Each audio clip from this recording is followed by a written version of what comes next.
My parents offered to babysit Emma and Jaden for our 10th anniversary dinner, and I should have known something was terribly wrong. They had never offered before, not once, in all these years since I married Marcus. But when my husband found their overnight bag in our hallway and opened it, his face went pale. "Keisha, get the kids," he said, his voice shaking. "Call 911 now."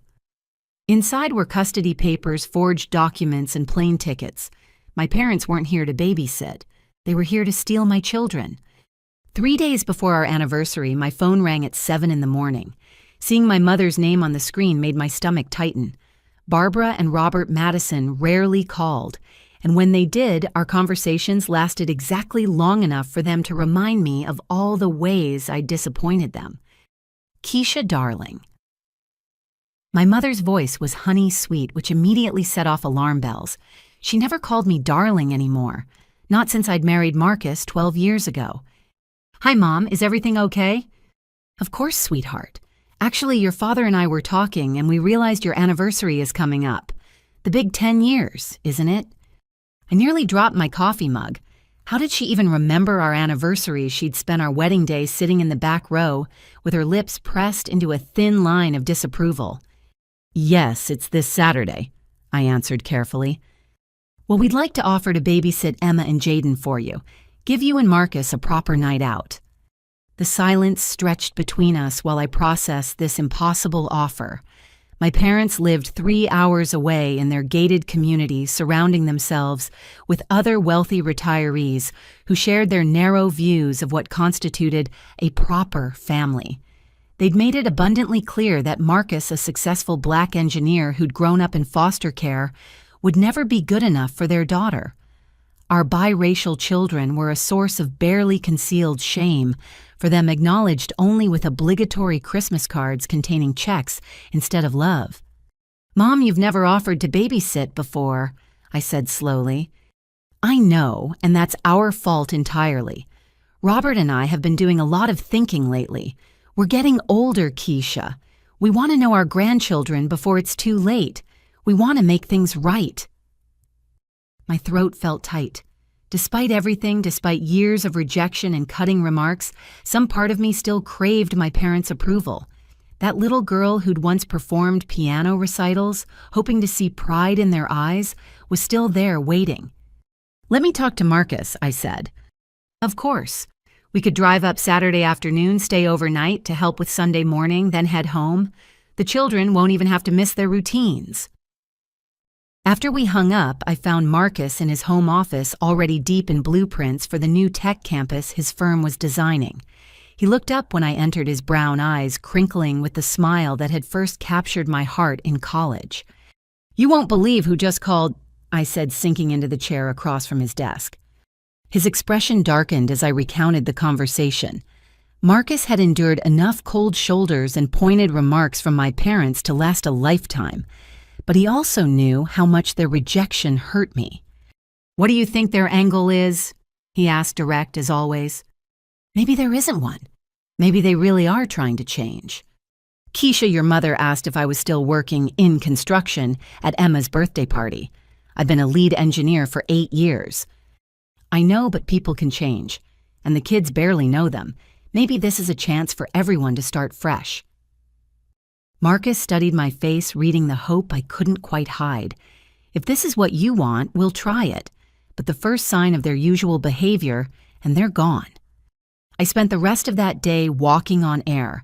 For the first time in years, I let myself imagine holidays where my children had grandparents who loved them, where family photos included everyone, where my two worlds could finally merge.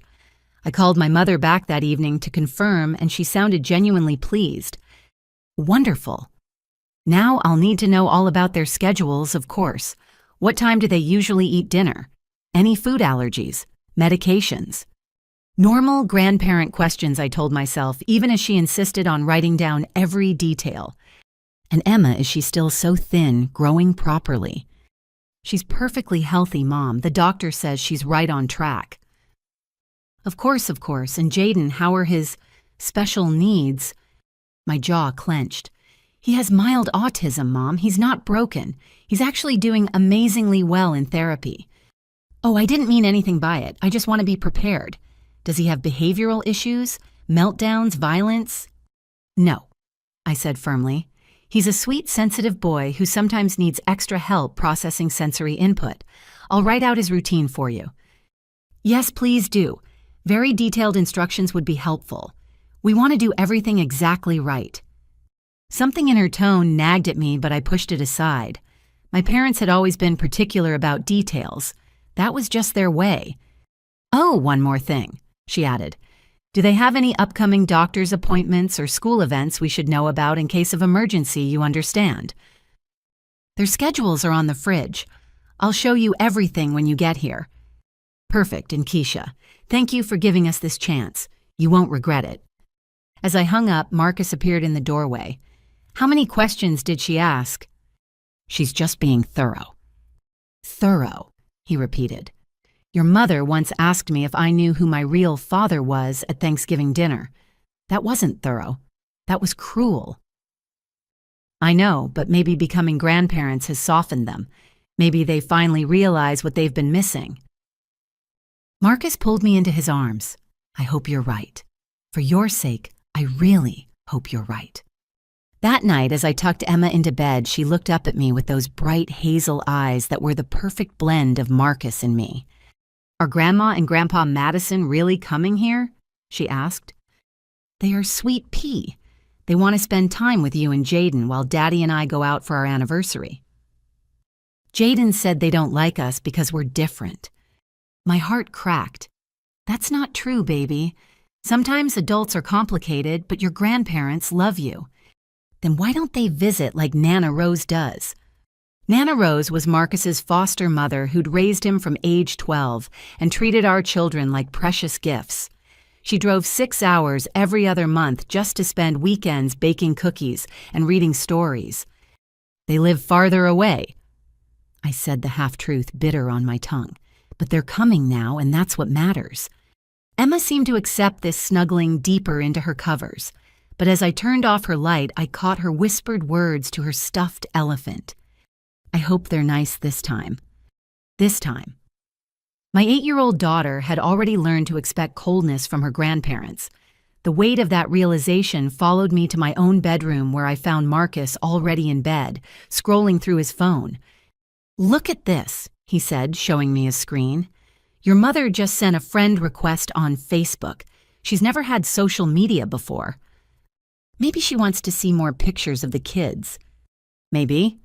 But his tone suggested otherwise. I chose optimism. I chose hope.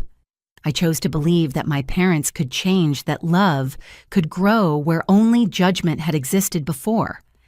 As I drifted off to sleep that night, I allowed myself to dream of the family I'd always wanted. If only I'd listened to the warning bells. If only I'd paid attention to the questions that probed just a little too deep, the interest that felt just a little too calculated. But hope is a powerful drug, especially when mixed with a daughter's eternal need for her parents' love. 3 days. I had 3 days before my entire world would shatter before I'd understand that sometimes the people who share your blood can become your greatest threat. 3 days before I'd learn that a parent's love could be twisted into something monstrous and that protecting your children sometimes means protecting them from your own family. But that night, I slept peacefully, unaware that my mother was 3 hours away, carefully noting every answer I'd given her in a leather-bound journal labeled Evidence. Friday morning arrived with spring sunshine and the chaos of getting 2 children ready for school. I moved through our morning routine on autopilot, my mind already racing with preparations for my parents' visit. The house needed to be spotless. Not just clean, but Madison-level immaculate, the kind of pristine environment where throw pillows remained perfectly fluffed and magazines fanned at precise angles. "Mommy, you're doing the thing," Emma observed over her bowl of cereal. "What thing?" "The cleaning thing where you look scared." Marcus caught my eye from across the kitchen. We'd been married long enough for entire conversations to pass in a glance. His said, "You don't have to prove anything to them." Mine replied, "Yes, I do." After dropping the kids at school, I attacked the house with military precision. Every surface gleamed, every toy found its designated place, every family photo was straightened to perfection. I even cleaned inside the kitchen drawers, knowing my mother's tendency to open cabinets under the pretense of helping. My phone rang as I was organizing the pantry, arranging cereal boxes by height, like some grocery store employee with OCD. It was my father, which was unusual. Robert Madison typically communicated through my mother, treating phone calls like board meetings that required an intermediary. Keisha. No greeting, just my name delivered in his crisp banker's voice. I need some information for our visit. Hi, Dad. What kind of information? Security details. Do you have an alarm system, cameras? What about the locks? Are they deadbolts? I set down the box of crackers I'd been alphabetizing. Why do you need to know about our security? Simple precaution. We'll be responsible for the children. I need to ensure the house is properly secured. We have an alarm system and good locks. The neighborhood is very safe. What's the code? I'll show you how to use it when you get here. A pause. What about the children's documentation? Where do you keep their birth certificates, social security cards, in case of medical emergency? The questions felt invasive, but I reminded myself that my father had always been paranoid about safety. His house had more security than some banks. They're in our filing cabinet, but their insurance cards are in my wallet, and I'll leave those with you along with all the emergency numbers. Good. And their passports, do they have passports? Yes, but why would you need those for one evening? I don't need them.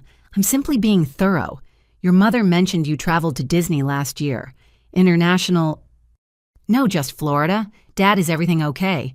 These questions seem what? His tone sharpened, reminding me of every time I disappointed him by getting an A- instead of an A. Nothing, just detailed. Details matter, Keisha. I thought Marcus would have taught you that being an engineer.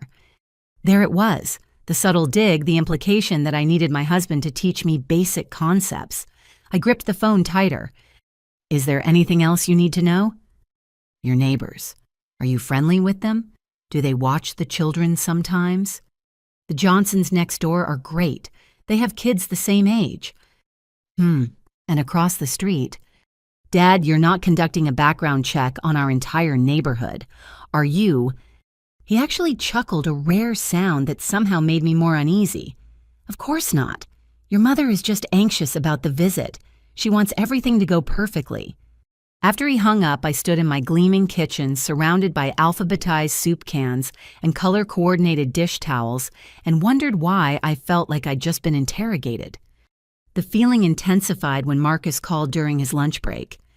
Something weird just happened, he said without preamble. I was grabbing coffee near Jaden's therapy center, and I could have sworn I saw your parents' car in the parking lot. That's impossible. They're 3 hours away. White Mercedes license plate REM 4237. I knew that plate number. Robert Edmund Madison, April 23rd, 1957. My father put his initials and birth date on everything. Maybe someone has the same car. Maybe. But Keisha, I walked closer to check, and there was someone in the driver's seat taking pictures of the building. Taking pictures? Why would... I don't know. By the time I got close enough to see clearly, they drove off. A chill ran through me despite the warm spring day. You think it was them?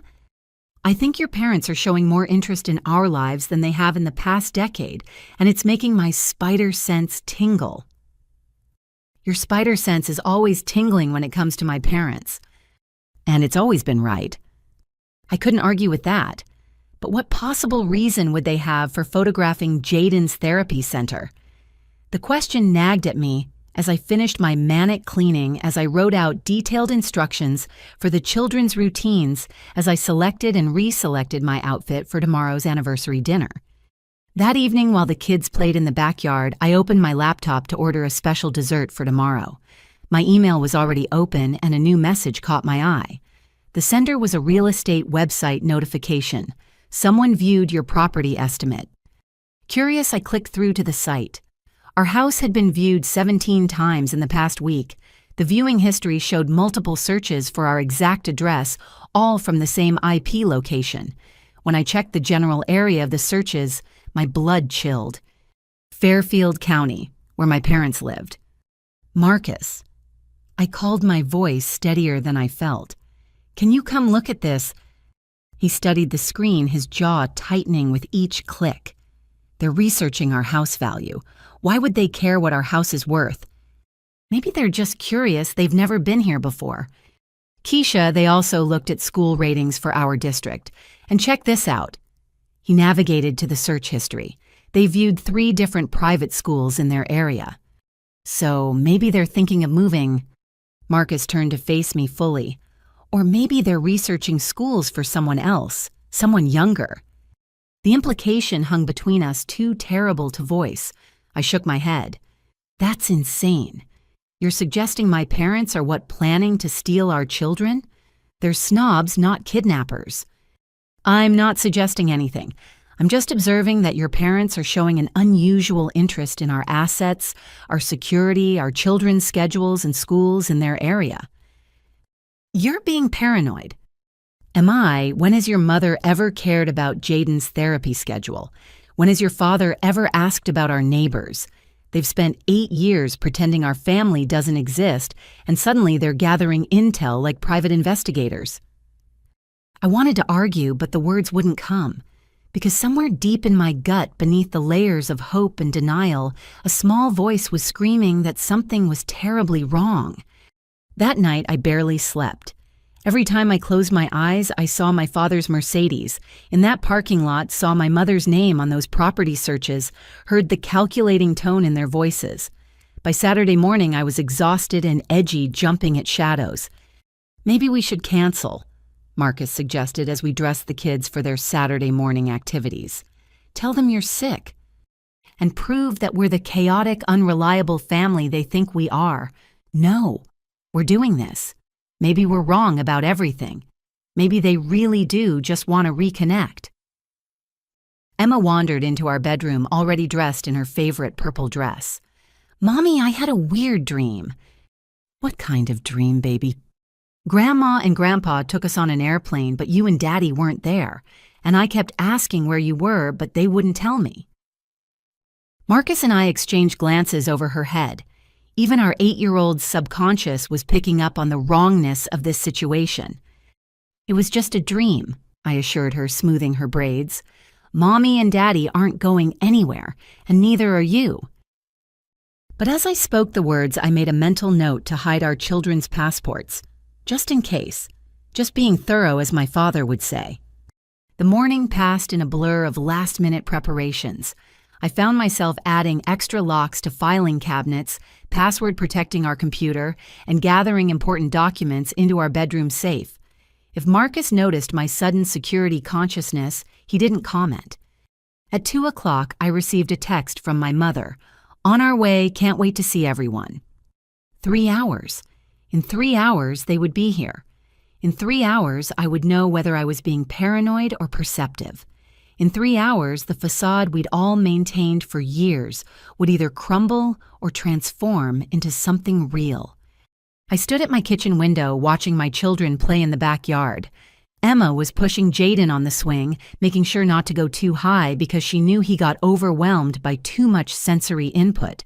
She protected him instinctively, this big sister, who understood that love meant accepting people exactly as they were. Something my parents had never learned. Hey, Marcus said softly, wrapping his arms around me from behind. Whatever happens, we protect them. That's all that matters. What if I'm wrong? What if I'm sabotaging the chance for our kids to have grandparents who love them? Then we'll be happily wrong. But Keisha, in 12 years, have your parents ever done anything that wasn't calculated to benefit them? The answer was no. Every gift came with strings. Every kindness had a price. Every interaction served their agenda. But children change people, I told myself. Grandchildren especially. Maybe Emma and Jaden had finally melted the ice around my parents' hearts. As I watched my daughter help her brother off the swing and lead him inside for his afternoon snack, I made a promise. Whatever my parents' intentions, I would not let them hurt my children. Not with coldness, not with judgment, and certainly not with whatever scheme they might be planning. 2 hours and 45 minutes later, a white Mercedes pulled into our driveway. I stood at the window, my heart hammering as I watched my parents emerge. They looked like catalog models for upscale retirement, living my mother in pressed linen pants and pearls, my father in khakis and a polo shirt that cost more than most people's car payments. But it was the way they studied our house that made my blood chill, like appraisers, like buyers, like people planning to take something that wasn't theirs. "They're here," I called to Marcus, my voice artificially bright. "Showtime," he murmured, squeezing my hand. As we walked to the door together, united in our wariness, I couldn't shake the feeling that we were about to let predators into our home. But they were my parents. Surely that counted for something. Surely. The doorbell rang at exactly 5 o'clock because Robert and Barbara Madison were nothing if not punctual. I smoothed my dress one final time, took a deep breath, and opened the door to find my parents standing on our porch like they were posing for a retirement community brochure. Keisha. My mother's embrace was stiff but lingered longer than usual. She smelled of Chanel No. 5 and something else I couldn't identify. Determination, maybe. "You look wonderful. Doesn't she look wonderful, Robert?" My father nodded curtly, his handshake with Marcus lasting exactly 2 seconds. "Marcus, I see you've kept the lawn maintained." "I do my best," Marcus replied evenly. In our private code, his tone meant counting down the minutes until they leave. They came bearing gifts which should have been my second warning. My parents didn't believe in spontaneous generosity. Every present had a purpose, every kindness a calculation. But here they were with professionally wrapped packages and practiced smiles. Where are our grandchildren? My mother's use of "our" made something twist in my stomach. "Emma Jaden, your grandparents are here," I called. Emma appeared first, approaching slowly like she was testing the temperature of cold water. My mother immediately pulled out her phone. "Oh, let me get a picture. Stand right there, sweetheart. No, a little to the left. The lighting is better." Flash, flash, flash. At least a dozen photos before Emma could even say hello properly. "Hi, Grandma," Emma said politely, the way she'd greet a teacher on the first day of school. "Hello, darling. My goodness, you've grown, though you're still quite petite, aren't you? Are you eating enough?" "I eat plenty," Emma replied, her little chin lifting. That's my girl, I thought. Jaden hung back in the hallway assessing the situation. He didn't like changes to routine, and my parents' rare visits always disrupted his sense of order. When he finally came forward, my father immediately extended his hand for a handshake. Jaden doesn't really like to shake hands. I started to explain, but my mother cut me off. Nonsense. A young man should know how to shake hands properly. Come here, Jaden. Mom, he has sensory issues with touching. I told you this. Yes, well, the world won't always accommodate his preferences, she said, still holding out her hand expectantly. Jaden, bless his heart, looked her dead in the eye and said, "The world doesn't have to. That's what boundaries are for." Marcus coughed to cover what sounded suspiciously like a laugh. My mother's smile tightened. Of course. How very modern. She turned her attention to the wrapped boxes. Well, let's see how you like your presents. The gifts were expensive, naturally. A designer doll for Emma that looked more like a collector's item than a toy. A complicated electronic learning system for Jaden that seemed designed for a child twice his age. My parents had always given gifts that reflected who they wanted our children to be rather than who they actually were. What do you say? I prompted gently. Thank you. Both children chorused dutifully. We'll play with them later, Emma added, which was her polite way of saying, we'll put these in the closet with all your other inappropriate gifts. Actually, my mother said, pulling out her phone again, let's get some pictures with your new toys. Robert, get the camera from the car, the good one. You brought a separate camera, Marcus asked. Oh, yes. Phone pictures are never quite good enough, are they? We want to capture every moment of this special visit. For the next 20 minutes, my parents directed our children like they were in a photo shoot.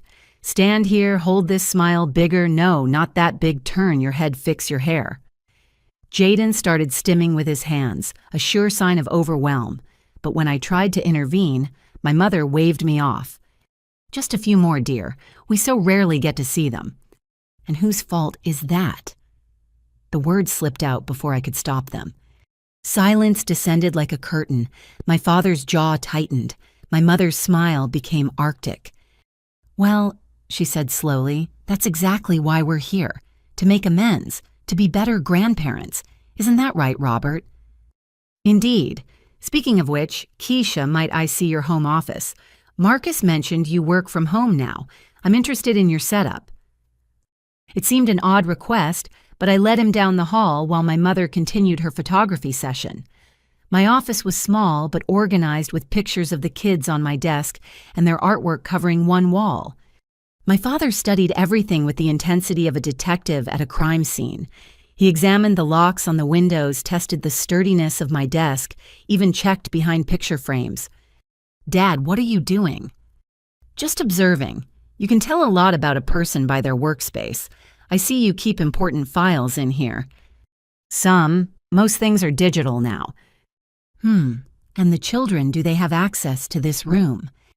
Of course. They like to draw while I work sometimes. He made a note in a small leather notebook he'd pulled from his pocket. An actual note.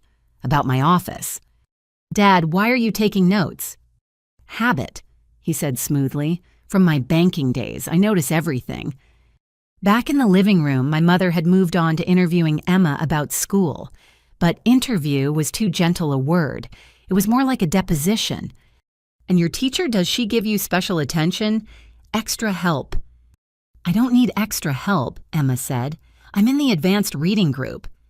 Of course you are, but surely with your situation, there must be challenges. What situation? Emma's voice had taken on the stubborn tone she'd inherited from me. Well-being, different. It must be difficult sometimes. Marcus stepped forward. Emma, why don't you show Grandma your science fair trophy? Oh, a trophy. My mother's enthusiasm seemed genuine for the first time. What did you win it for? I built a model showing how melanin works and why people have different skin colors, Emma said proudly. I wanted to show that being biracial isn't weird, it's just genetics. My mother's smile faltered. Oh, how educational. While they talked, I noticed my father had wandered off again. I found him in the kitchen examining our calendar on the fridge, taking pictures of it with his phone. Dad, just impressed by how organized you are, he said without looking up. Jaden has therapy every Tuesday and Thursday. Yes, and that's private medical information. I'm his grandfather, Keisha, hardly a stranger. You've acted like one for 8 years. He finally looked at me then, and for a moment, I saw something flicker in his eyes. Guilt, regret. But it was gone so quickly, I might have imagined it. People change, he said simply.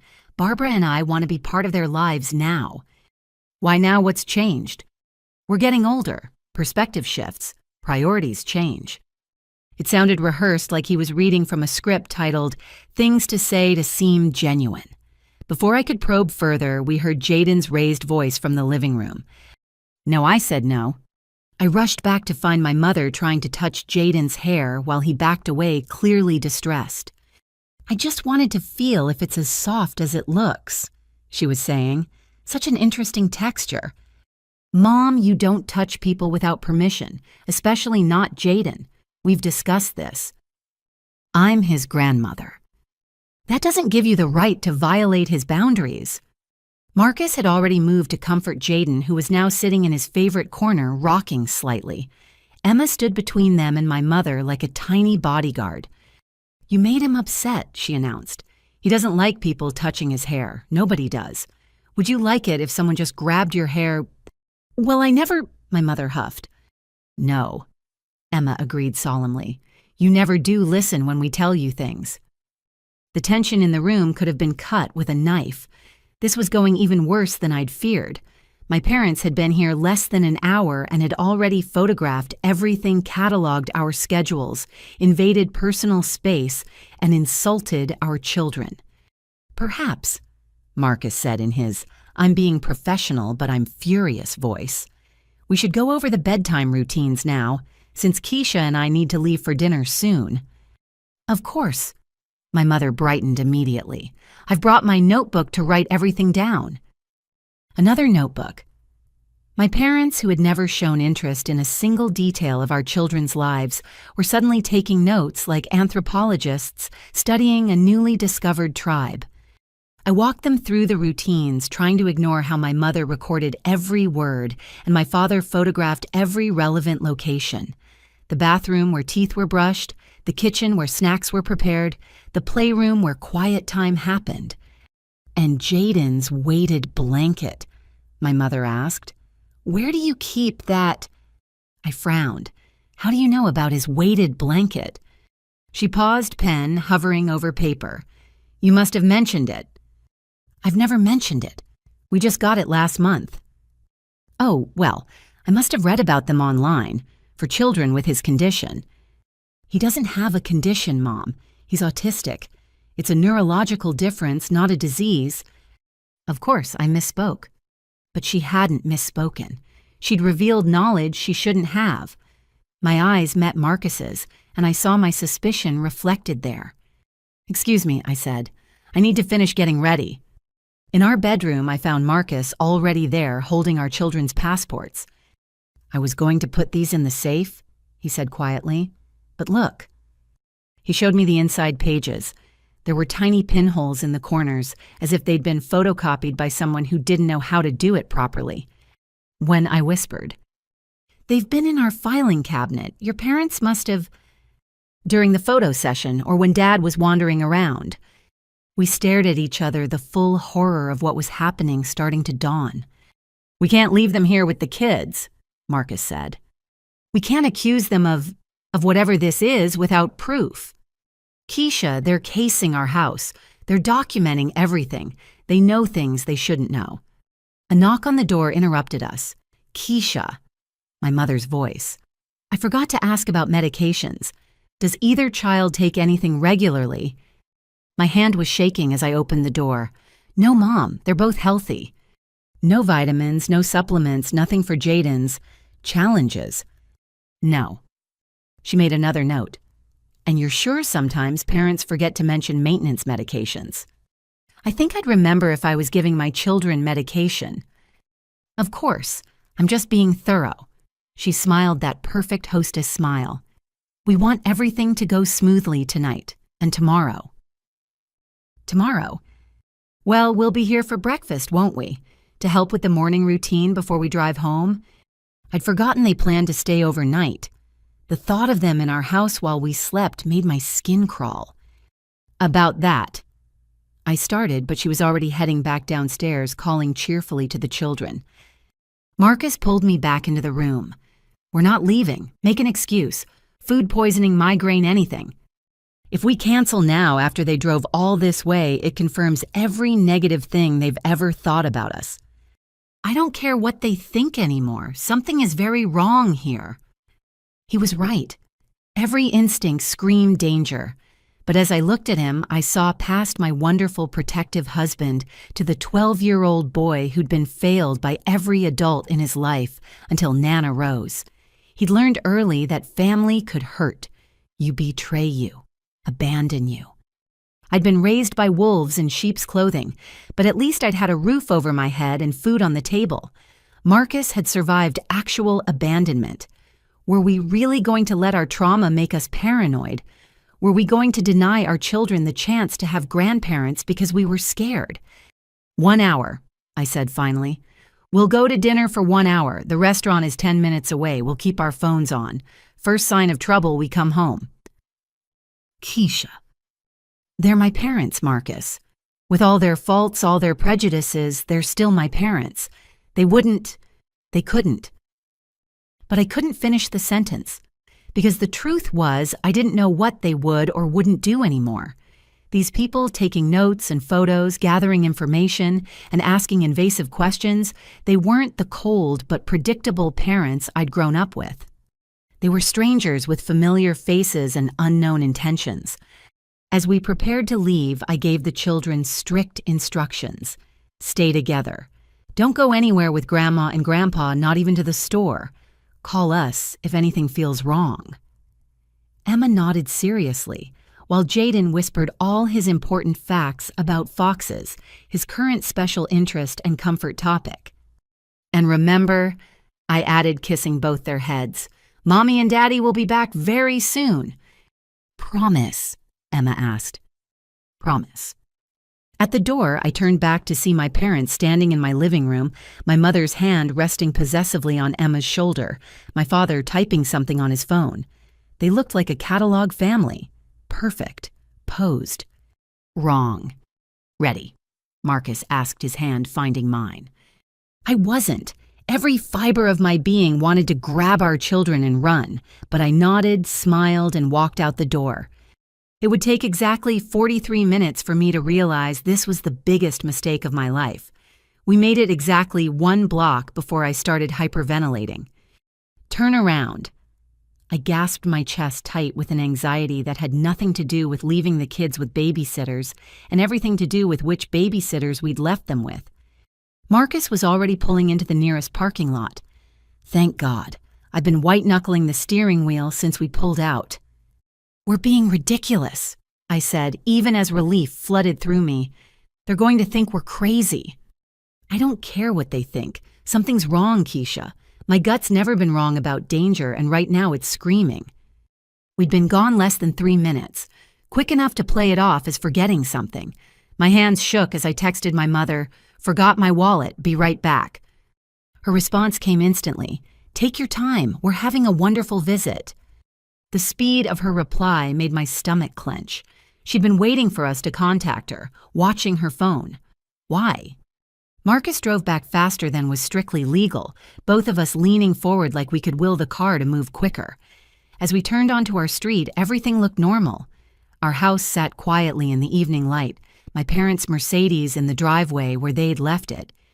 Maybe we are being paranoid, I whispered. Maybe, but better paranoid than sorry. We pulled in beside the Mercedes, and that's when Marcus saw it. A bag in their back seat that hadn't been visible before. Dark leather, expensive looking, partially hidden under a jacket. They brought an overnight bag, I said. So what? So why didn't they bring it in? Good question. My parents never left luggage in cars. They considered it inviting theft, even in neighborhoods like ours. Marcus was out of the car before I could respond, moving with the fluid purpose I recognized from his rare moments of real anger. I followed my heels clicking on the driveway as I tried to keep up. Through the front window, I could see my mother in the living room with the children, all 3 on the couch. She was showing them something on her phone.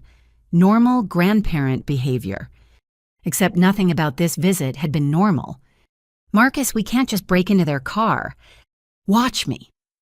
But he didn't need to break in. The doors were unlocked. Another anomaly.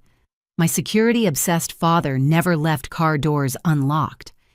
Unless he planned to need something from the car quickly. Marcus pulled out the leather bag, and its weight surprised him.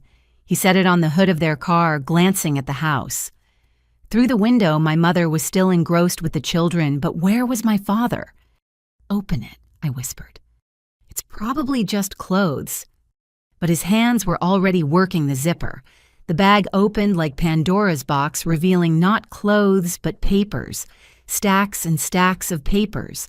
And on top, in a clear plastic folder, custody emergency filing paperwork with our children's names typed in stark black letters.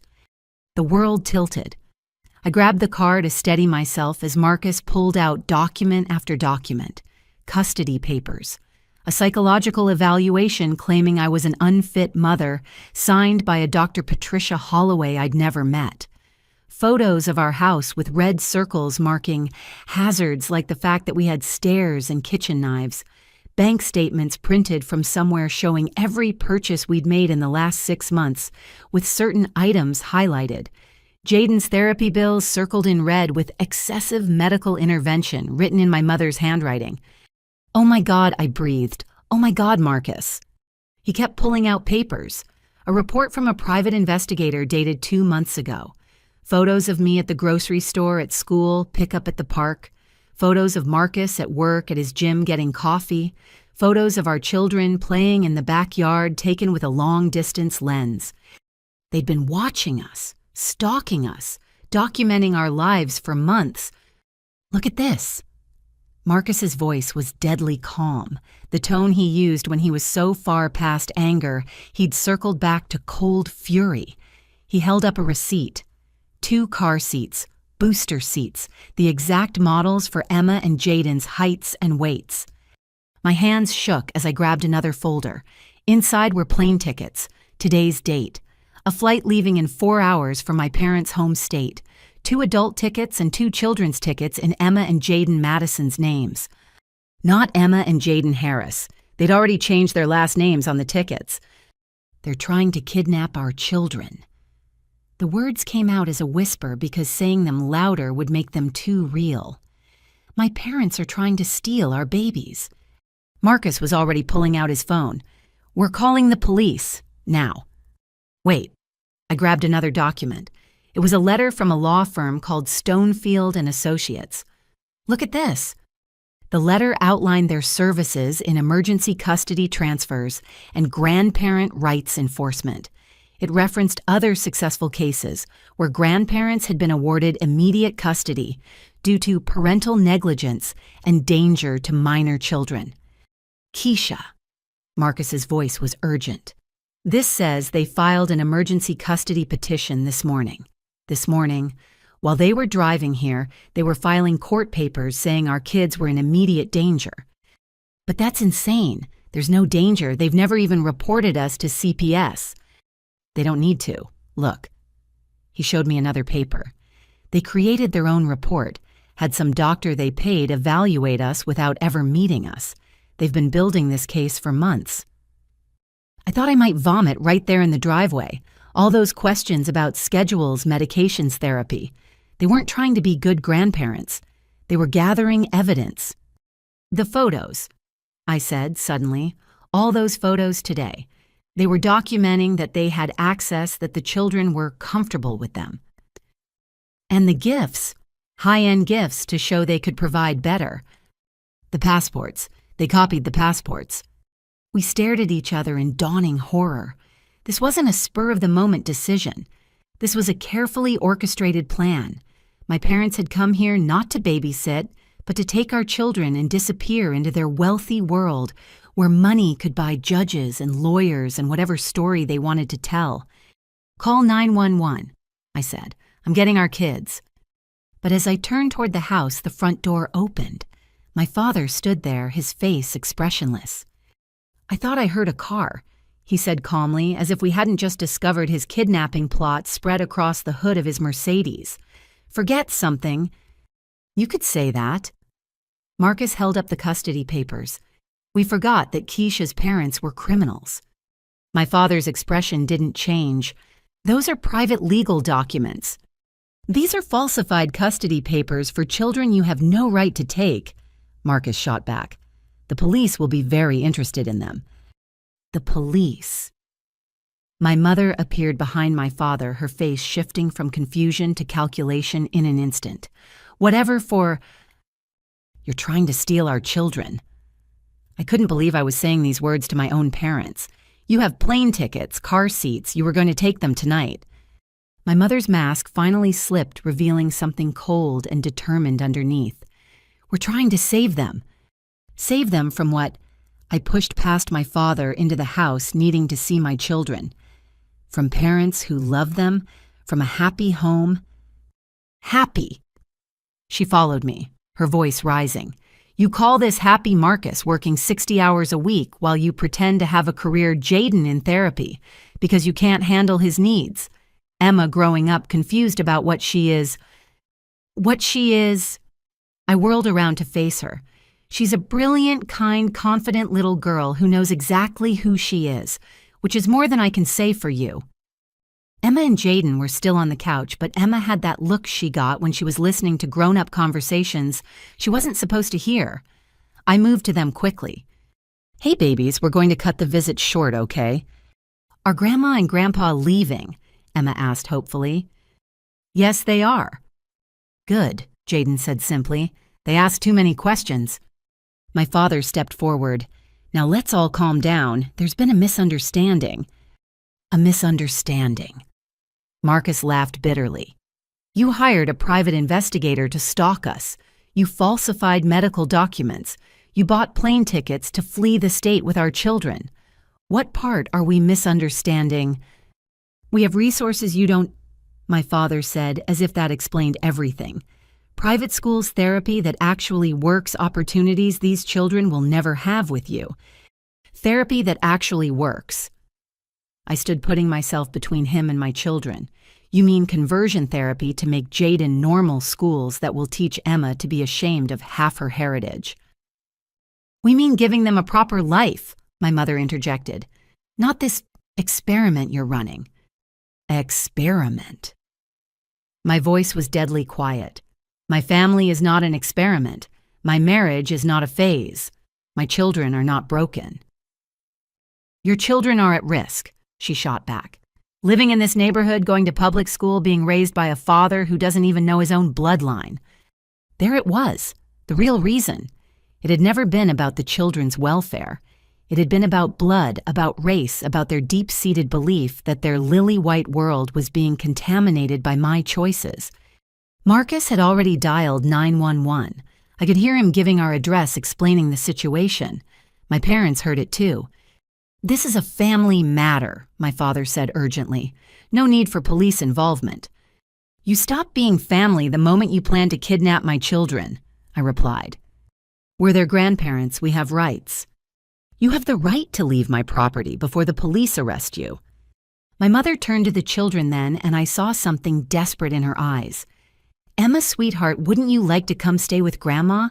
I have a beautiful room all ready for you, with a canopy bed and a pony at the nearby stable." "No," Emma said firmly. "I want to stay with my real family." "Jaden." My father tried. "I have a train set at my house, a whole room of trains." Jaden didn't even look at him. He was stimming more intensely now, overwhelmed by the tension in the room. I sat beside him, offering the pressure input he needed to calm down. "It's okay, baby," I murmured. "The police are coming to make them leave." "The police?" My mother's voice went shrill. "You'd call the police on your own parents." "I'd call the police on anyone trying to steal my children." "Steal?" She laughed high and unnatural. "We're offering them a better life. Look at this place. Look at how you live.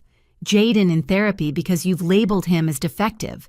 Emma growing up not knowing if she's black or white or what. You married beneath you, Keisha, and now you're dragging innocent children down with you. Get out!" I stood, my whole body shaking with rage. "Get out of my house before I physically remove you." "You always were dramatic," my father said coldly, "just like when you insisted on marrying him despite our objections. Selfish, impulsive, unfit to be a mother." That's when Emma stood up, all 4 feet of her radiating fury.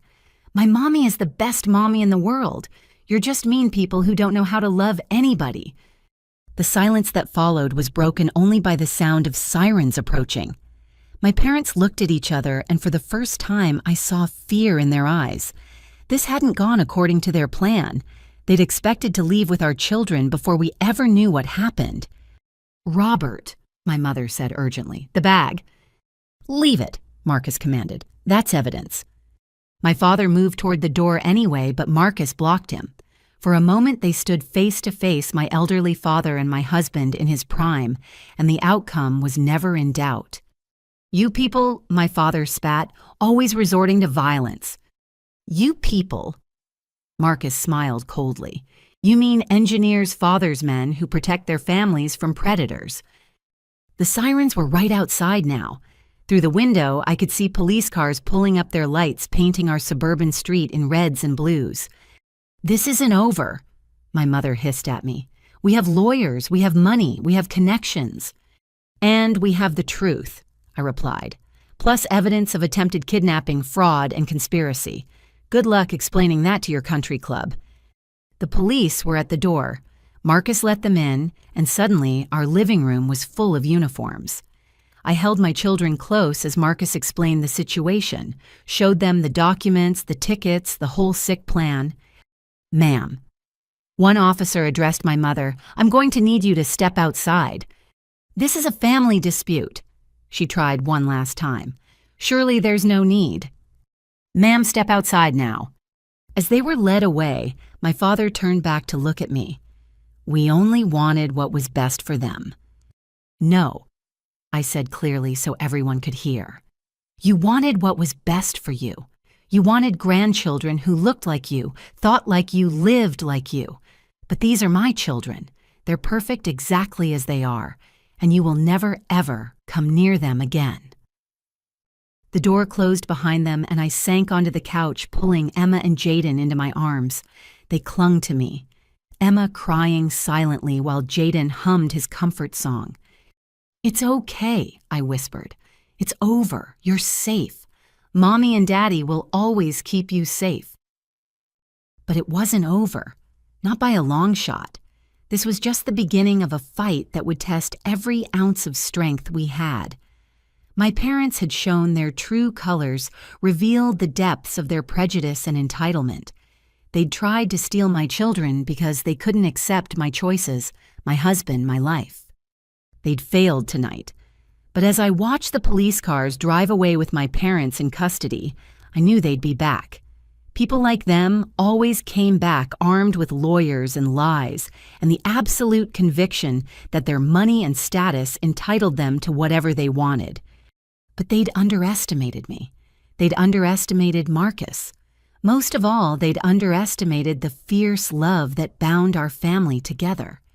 They wanted a fight, they'd get one, and we would win. Because real family, chosen family, the family you build with love and acceptance and daily acts of care, that's stronger than blood, stronger than money, stronger than all the prejudice in the world. As I held my children in the wreckage of what should have been a simple anniversary dinner, I made a promise. No one would ever make them feel less than. No one would ever try to tear our family apart again. And if they tried, well, they'd learn what this mama bear was truly capable of. The war for our children had begun, and I was ready to fight it with everything I had. The police had been in our home for 20 minutes documenting everything.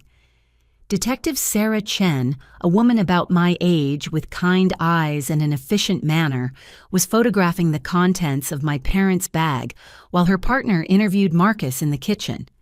Emma and Jaden sat pressed against me on the couch, their usual bedtime long past, but nobody was thinking about normal routines anymore. "Mrs. Harris," Detective Chen said gently, sitting across from us, "I need to ask your children a few questions.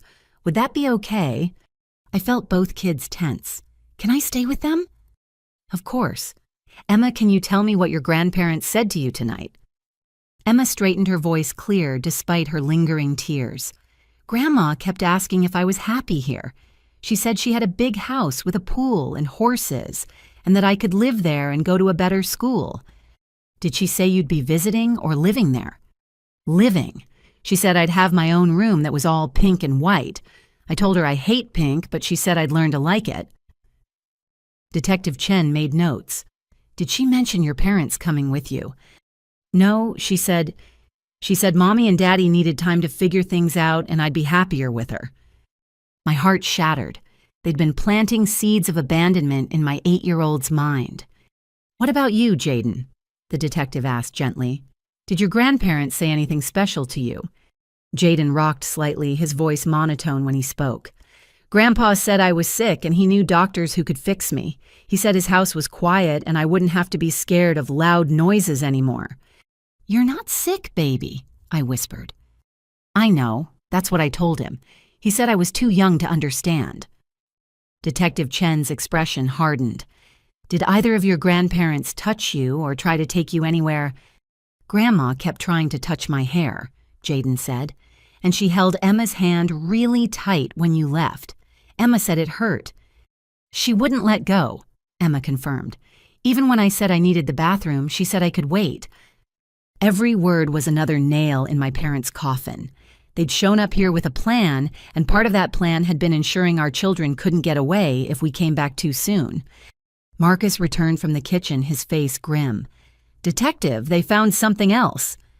We followed him outside, where another officer was searching my parents' car with their consent. In the trunk, he'd discovered 2 small suitcases, children's suitcases, already packed. "Oh my God," I breathed. Inside were clothes in Emma and Jaden's exact sizes. New clothes with the tags still on, pajamas, underwear, toothbrushes, everything you'd need if you were stealing children and couldn't risk going back to their home. "This is premeditated kidnapping," Detective Chen said. "This goes way beyond a custody dispute." "But they filed papers," I said. "Won't they claim they thought it was legal?" "Filing false documents is a crime. Conspiracy to commit kidnapping is a crime. Interstate flight with minors is a federal crime." She looked at me seriously. "Your parents are in significant legal trouble."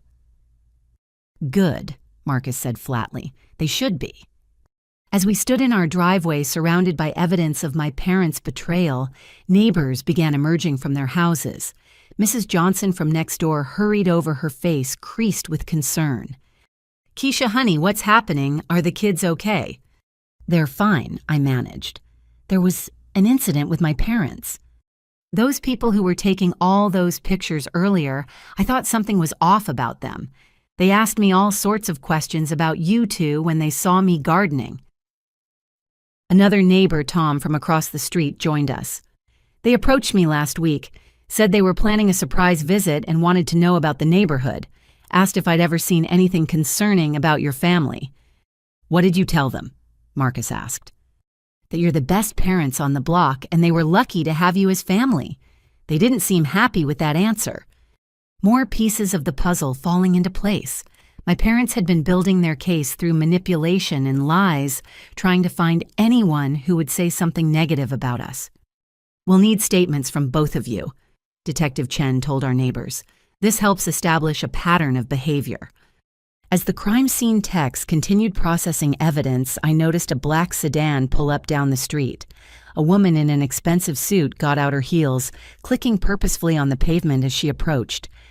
"I'm Patricia Stonefield," she announced, producing a business card. "I represent Robert and Barbara Madison." "The custody lawyer," Marcus growled. "The one running the kidnapping ring." She smiled coldly. "I'm a family attorney specializing in grandparent rights. I'm here to resolve this misunderstanding." Misunderstanding. I stepped forward, but Marcus caught my arm. "You helped them plan to kidnap my children." "I helped them file legitimate paperwork to protect minors they believed were in danger. Everything we've done is perfectly legal." "Falsifying medical reports is legal," Detective Chen interjected. "Conspiracy to commit kidnapping. You'll find all our documentation is in order. Dr. Holloway is a respected psychiatrist who evaluated the family situation and found it concerning." "Dr. Holloway never met us," I protested. "She didn't need to. She reviewed extensive documentation provided by concerned grandparents, photos, videos, witness statements." "Witness statements from who?" "That's privileged information." "This is insane," Marcus said. "You can't just take people's children based on made-up reports." Attorney Stonefield's smile never wavered. "We can when those children are at risk. A mother who can't control her temper, a father who works excessive hours, a special needs child not receiving proper care. Grandparents with resources have not just a right, but an obligation to intervene. My children are loved, healthy, and thriving," I said through gritted teeth. "Are they?" "Your son is in therapy, twice a week. That suggests problems. Your daughter is being raised without a clear cultural identity. That suggests confusion. You live in a modest neighborhood when the children could have every advantage. That suggests neglect of their potential." "That suggests we're normal parents doing our best," Marcus countered. "Not that we're unfit." "That's for a judge to decide. and judges in this state favor keeping children with blood relatives who can provide superior opportunities. They're already with blood relatives, I snapped. Their parents. She checked her phone. The Madison family has resources you can't imagine. They'll post bail within hours, and then we'll see you in court. I suggest you find a very good lawyer. You'll need one. As she walked away, I felt the ground shifting beneath my feet. This wasn't over. It was just beginning. Don't let her scare you, Detective Chen said quietly. What your parents did tonight was criminal regardless of what papers they filed, but you should get a lawyer. Tonight. Back inside, I found Emma and Jaden curled up together on the couch, exhausted by the emotional upheaval. Looking at them so innocent and vulnerable, rage filled me like nothing I'd ever experienced. Marcus called David Washington. He handled the Thompsons' custody case last year. It's 9 o'clock at night. I don't care if it's 3 in the morning. Our children need protection. While Marcus made calls, I sat with our babies, running my fingers through Emma's braids and rubbing Jaden's back in the soothing pattern he liked. "Mommy," Emma whispered, "are Grandma and Grandpa bad people?" How did you answer that? How did you explain that the people who should love and protect them had tried to tear their world apart? They made very bad choices, I said carefully. They let their wrong ideas hurt our family. Why don't they like Daddy? Oh, sweetheart, it's not really about Daddy. It's about them not understanding that families come in all different ways, and all of them are beautiful if there's love. Our family has tons of love, Jaden said matter-of-factly. The most love, I agreed, kissing his head. Detective Chen returned with her partner. We're taking the evidence back to the station. Your parents are being processed now. They'll be charged with attempted kidnapping, filing false reports, conspiracy, and fraud. The district attorney will review the case, but given the evidence, I expect they'll pursue full prosecution. What about the custody filing? I asked. Family court is separate from criminal court. They can still pursue that case, but being charged with trying to kidnap the children won't help their argument. After the police left, promising to be in touch tomorrow, we were alone in our quiet house. The abandoned gifts my parents had brought sat on the coffee table like props from a play that had gone horribly wrong. I'm going to check all the locks, Marcus said. Then we're moving the kids into our room tonight. I nodded. None of us wanted to be separated. As I helped the children get ready for bed, moving through our routine like zombies, my phone rang. An unknown number. Against my better judgment, I answered. Keisha. My mother's voice, but different. Smaller. They're saying I have to stay here overnight, in jail, with criminals. You are a criminal mom. You tried to kidnap my children. I was trying to save them.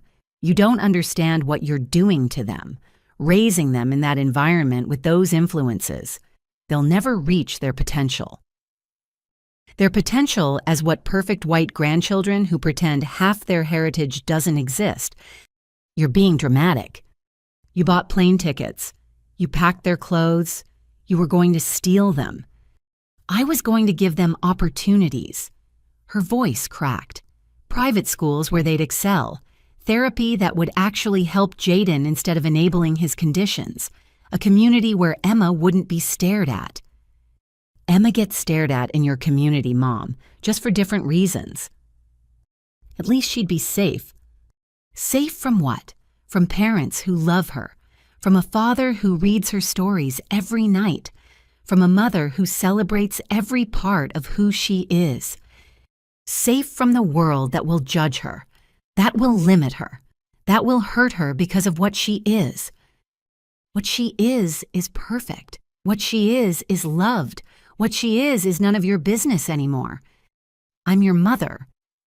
No, you lost that title tonight. You're just someone I used to know who couldn't love me enough to accept my choices. Keisha, please. Your father and I only wanted... I hung up. There was nothing she could say that would undo what they'd done.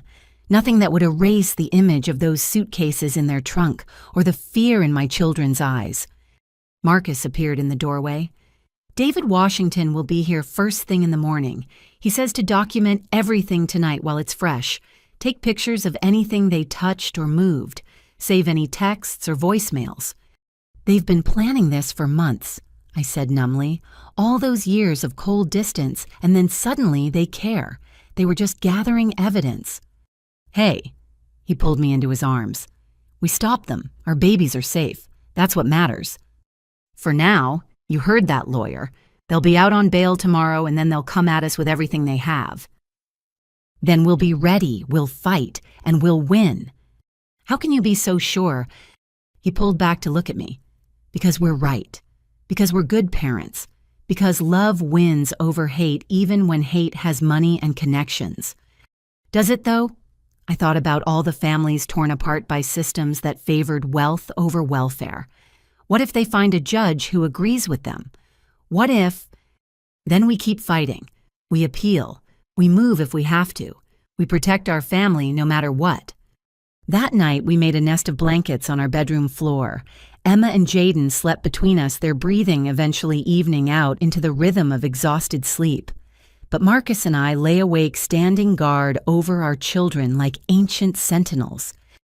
I keep thinking about nature documentaries.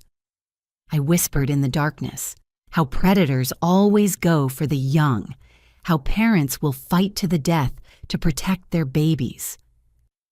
That's what we'll do if we have to. I never thought the predators would be my own parents. His hand found mine over our sleeping children. Family isn't blood, Keisha. It's choice. And we choose each other. We choose them. Every day. What if choosing isn't enough? What if the law says blood matters more? Then we make sure the law sees the truth. We show them what real family looks like. As dawn approached, neither of us had slept. But we'd done something more important. We'd stood watch. We'd held the line. We'd kept our babies safe for one more night. The war was coming. My parents would regroup, rearm themselves with lawyers and lies and all the privilege their money could buy. They'd try to paint us as unfit, try to tear apart the family we'd built with such love and intention. But they'd already lost the most important battle. They'd shown our children who they really were. And Emma and Jaden had chosen, us had clung to us, had trusted us to protect them. That trust was worth more than all the money in my parents' bank accounts, and I'd die before I let them down. The sun rose on a new day, but also on a new reality. We were no longer just the Harris family living our quiet life in our modest neighborhood. We were survivors of an attempted kidnapping. We were fighters in a battle we'd never asked for. We were parents who discovered that sometimes the greatest threat comes from within. But most of all, we were together. Battered, exhausted, frightened, but together. And as long as we had each other, we had everything worth fighting for. By 7 a.m, our house had transformed into a command center. David Washington, our lawyer, sat at our dining room table, surrounded by documents, his usually cheerful face set in grim lines. He was a tall black man in his 50s who'd grown up in foster care himself before becoming one of the state's best family attorneys. Marcus had chosen well. "This is bigger than just your parents," David said, showing us his laptop screen. "Patricia Stonefield has been involved in 12 similar cases in the past 3 years. Always the same pattern: wealthy grandparents, mixed race, or non-traditional families fabricated evidence of neglect. How is she not in jail?" I asked, exhausted from our sleepless night but running on pure adrenaline. "Because she's smart. Everything appears legal on the surface. The evaluations come from real doctors who never actually meet the families. The custody filings use careful language that skirts the edge of perjury without crossing it.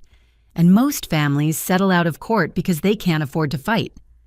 "We're not settling," Marcus said firmly. "Good, because this needs to be exposed. But first we need to prepare for their counterattack." The doorbell rang, making us all jump. Through the peephole, I saw Detective Chen with 2 other officers. "Mrs. Harris, we need to speak with you about some developments," she said when I opened the door. My heart sank. They're out already. "On bail, yes, but that's not why we're here. We executed a search warrant at your parents' home early this morning. What we found, you need to see this." She handed me a tablet showing photos from my parents' house. My childhood home, normally pristine and showpiece perfect, had been transformed. What used to be my father's study was now a war room. Charts on the walls tracking our daily routines, printed screenshots of every social media post I'd made in 5 years, photos of our children organized by date and location, red strings connecting various evidence like some conspiracy theorist's fever dream. "Oh my God," I whispered, "this is insane." "It gets worse," Detective Chen said. "We found correspondence between your parents and other families in their social circle. They've been recruiting others to their cause. There's an entire network of grandparents who believe they're saving grandchildren from inappropriate family situations." "By inappropriate, they mean interracial," Marcus said flatly. "Among other things, single parents, LGBTQ parents, parents with disabilities, parents they deem too poor. Your case is part of something much larger." David was already taking notes. "This is a conspiracy. RICO charges could apply. The FBI is now involved." Detective Chen confirmed. "This crosses state lines, but that also means your parents have access to significant resources. They've hired a team from Stonefield's firm." A team. I felt sick. 4 lawyers so far. They're already filing motions. Emergency custody hearings, restraining orders, claiming you're alienating the children from their grandparents' petitions for supervised visitation. Supervised visitation. I stood up so fast my chair fell over. After they tried to kidnap them, they're claiming it was a misunderstanding, that they had your verbal permission to take the children for an extended visit, that you're now making false accusations because of a family disagreement. That's a lie. We know, but they're creating a counter-narrative. Speaking of which, she pulled out her phone. "Are you aware your mother gave an interview to Channel 7 this morning?" "What?" She showed us the video. My mother looking every inch the wounded grandmother in pearls and perfectly applied makeup despite her night in jail standing outside their lawyer's office. "We only wanted to spend quality time with our grandchildren," she told the reporter, dabbing at dry eyes with a handkerchief. "But our daughter has always been troubled. We tried to help, but she's turned our son-in-law against us, and now she's poisoning our grandchildren's minds. We just want what's best for Emma and Jaden." That manipulative. Marcus caught himself glancing at the kids who were eating breakfast in the kitchen, trying to maintain some normalcy. The reporter continued, "Sources say you filed for emergency custody. Can you explain why?" My mother's face arranged itself into concerned lines. "When we saw the conditions, they were living in the behavioral problems that aren't being properly addressed, the isolation from extended family, we felt we had no choice. Those children deserve better than a mother who works all the time and a father who..." She paused delicately. "Well, who can't provide them with the cultural foundation they need." "Cultural foundation," the reporter pressed. "Children need to understand their heritage, their real heritage, not some confused mixture that leaves them belonging nowhere." I thought I might throw the tablet across the room. She's telling the world our children don't belong anywhere. "She's laying groundwork," David said grimly, "painting you as unstable Marcus, as inadequate the children as suffering. Classic narrative manipulation." "We need to respond," I said. "We need to tell our side." "No." David's voice was firm. "Anything you say publicly can be used against you in court. Let me handle the media strategy. You focus on your children and documenting everything." Detective Chen stood. "I need to ask about something else. Your parents' phone records show multiple calls to someone named Dorothy Whitman. Do you know her?" The name hit me like a slap. "She's a family friend. She runs a therapeutic boarding school in Montana. For troubled children, for children whose parents want them reprogrammed." I felt sick remembering the brochures she'd once shown my mother. It's one of those places that claims to fix everything from autism to homosexuality to racial confusion. Jesus, Marcus muttered. We're looking into the school now, Detective Chen said. If they were planning to send your children there, it's kidnapping and conspiracy to commit child abuse, David finished. This keeps getting worse. As if on cue, my phone rang. Unknown number. David nodded for me to answer while he recorded. Hello, Keisha. A woman's smooth voice, not my mother. This is Dorothy Whitman. I heard about your family's situation. Did my mother call you? She's concerned, as am I.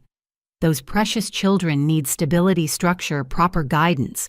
My facility could help young Jaden overcome his challenges. Jaden doesn't need to overcome anything. He's autistic, not broken. Such defensiveness. Barbara warned me you were in denial about his condition, and Emma struggling with her identity in ways that will only worsen as she ages. We have programs designed specifically for mixed-race children to help them choose a cultural path. Are you insane? She's 8 years old and perfectly happy with who she is. Is she, or is that what you tell yourself to justify the confusion you've created?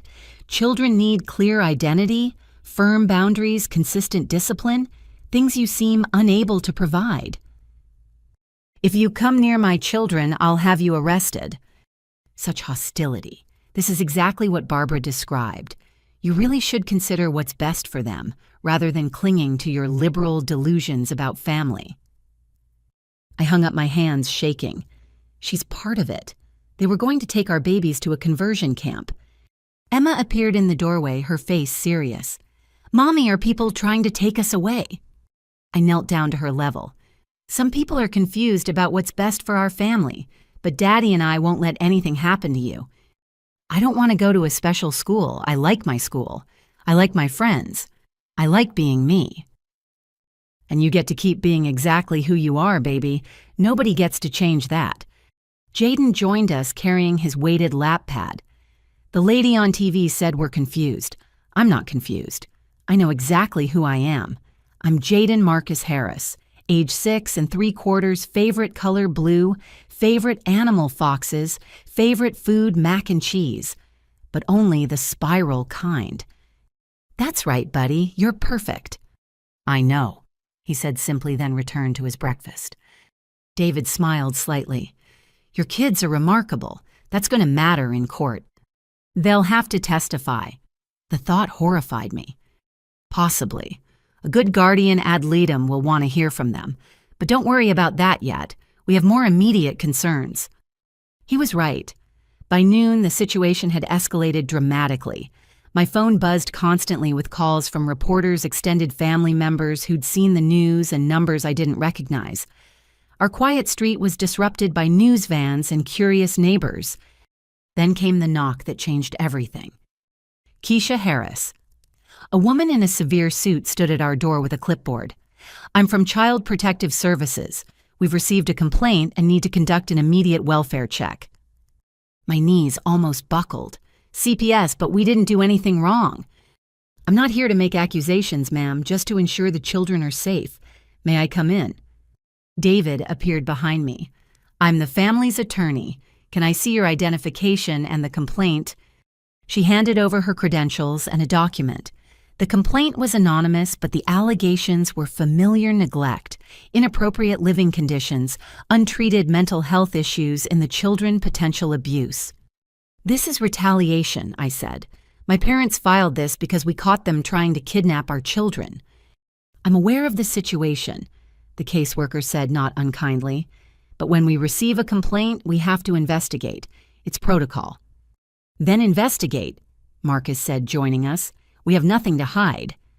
For the next hour, she toured our home, checking for safety hazards that didn't exist, looking in our well-stocked refrigerator, examining the children's rooms with their books and toys and drawings on the walls. She spoke with Emma and Jaden separately, asking gentle questions about their routines, their happiness, any fears they might have. I could hear Emma through the door. My parents are the best. They read to us every night and make special pancakes on Saturdays and always listen when we're sad. The only thing I'm scared of is my grandparents taking us away." When the caseworker emerged, her expression had softened considerably. "Mrs. Harris, it's clear your children are well cared for and loved. This appears to be a malicious complaint. I'll file my report stating no concerns were found." "But it's on record now," David said quietly after she left. "That's what they wanted. A CPS investigation, even one that finds nothing, can be twisted in court." "How do we fight this?" I asked desperately. "They have money lawyers' connections. They're creating a false narrative and spreading it everywhere." "We tell the truth," David said. "We document everything.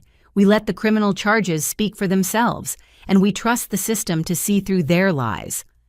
But as I looked out at the circus my life had become, I wondered if trust was enough. My parents had turned our world into a battlefield, and they were using weapons I'd never imagined family would wield against each other. The war for our children was escalating, and I was beginning to understand that in their world, truth was just another casualty. 3 days after the attempted kidnapping, David Washington called an emergency meeting. His usually calm demeanor was replaced by barely contained fury as he spread documents across our dining room table. "We've uncovered something massive," he began. "Patricia Stonefield isn't just a lawyer taking advantage of family disputes. She's running an organized operation." Marcus and I leaned forward as David showed us a chart with interconnected names, dates, and dollar amounts. In the past 5 years, Stonefield and Associates has facilitated 43 emergency custody transfers from parents to grandparents. In every case, the parents were either mixed-race couples, single mothers, LGBTQ families, or had children with special needs. In every case, the grandparents were wealthy, white, and connected. 43 families. I could barely breathe. How has no one stopped this? Because it's all been done under the radar. Small towns, different jurisdictions sealed family court records. Your parents made a mistake going big with the kidnapping attempt. That's what exposed the whole network. He pulled out another folder. This is the worst part. In 60% of these cases, the children ended up at therapeutic facilities like Dorothy Whitman's school, places that practice conversion therapy, behavior modification, and worse. Worse, Marcus's voice was dangerously low. 7 children have died in these facilities over the past decade. Suicide accidents, medical neglect. Dozens more have testified about abuse when they aged out. I ran to the bathroom and vomited. The thought of Emma and Jaden in one of those places being tortured for being who they were, being told their very existence was wrong. When I returned shaky but determined, David was showing Marcus financial records. "Your parents paid Stonefield a $50,000 retainer, but there are additional payments planned. $25,000 upon successful custody transfer, another $50,000 once the children were enrolled at Whitman's facility." "They were buying our children," Marcus said flatly. "Essentially, yes. The FBI found similar payment structures in other cases. It's human trafficking disguised as custody disputes." "But why?" I asked. "Why would grandparents do this to their own families?" David's expression was grim. "We found online forums, private Facebook groups, even a newsletter. They call themselves Grandparents' Rights Warriors and believe they're saving children from destructive modern lifestyles. They share tactics, recommend lawyers like Stonefield, celebrate when they rescue grandchildren." He showed us screenshots that made my blood run cold. My mother's username was visible in multiple discussions. "Finally convinced R to file papers," I read aloud from one of her posts dated 2 months ago. "The children will thank us someday for saving them from their mother's selfish choices." Another post, "Visited today. Jay's condition is worse, clearly not getting proper treatment. He confused about identity as expected. Documentation gathered. Liberation soon." Liberation. I spat. She was plotting to steal my babies and calling it liberation. "Look at this one." Marcus pointed to a different screenshot. Dorothy's facility has immediate openings. J, perfect candidate for intensive intervention. E, young enough for identity redirection. Insurance will cover through proper diagnosis coding. Insurance fraud, too, David noted. They were going to fake diagnoses to get insurance to pay for torturing your children. I kept reading each post more horrifying than the last. Grandparents celebrating successful custody grabs, sharing photos of rescued children at boarding schools, discussing how to break parent-child bonds, recommending which judges were sympathetic to their cause. This one mentions you specifically, David said gently, showing me a thread titled, Dealing with Resistant Adult Children. My mother had written, Kay has always been stubborn, even as a child. Marrying beneath her was predictable rebellion. The children are innocent victims. Sometimes we must be cruel to be kind. They'll understand when they're older and properly educated. The responses were a chorus of agreement and advice. Cut off financial support to create desperation.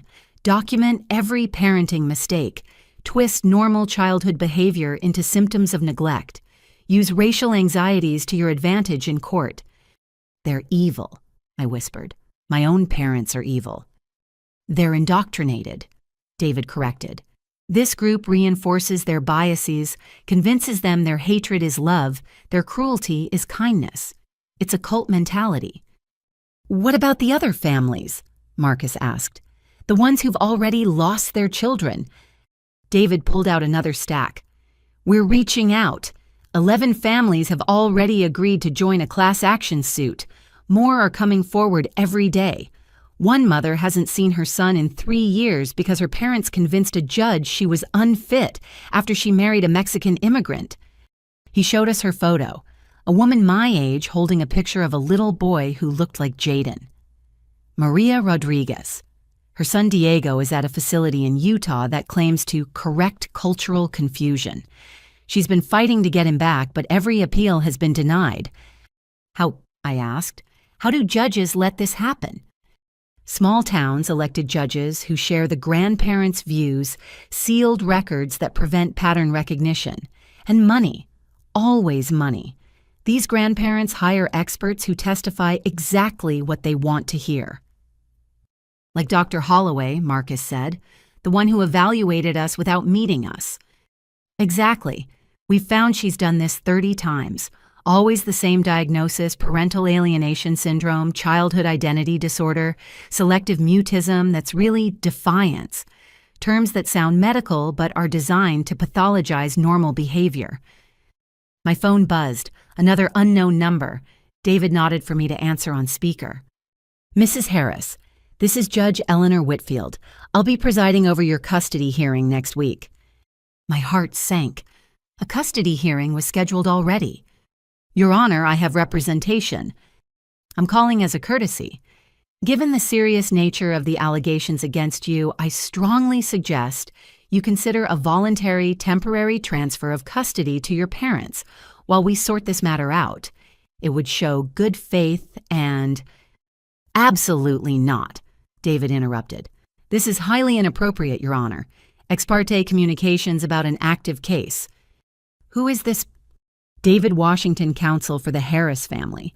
I'll be filing a motion for your recusal immediately. This call is being recorded. The line went dead. She's one of them, I said numbly. The judge is part of their network.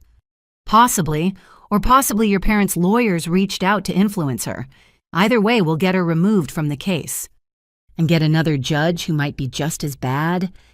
We'll request a change of venue. Take it out of this jurisdiction entirely. Move it to federal court if we can, given the interstate elements. Emma appeared in the doorway, Jaden behind her. They'd been playing in their room, but both looked serious. Are the bad people trying to steal us again? Emma asked. I wanted to lie to protect them from this ugliness, but they'd already seen too much. Yes, baby, but we're fighting back and we're going to win. I've been thinking, Emma said in her little professor voice. If they take us, we'll run away.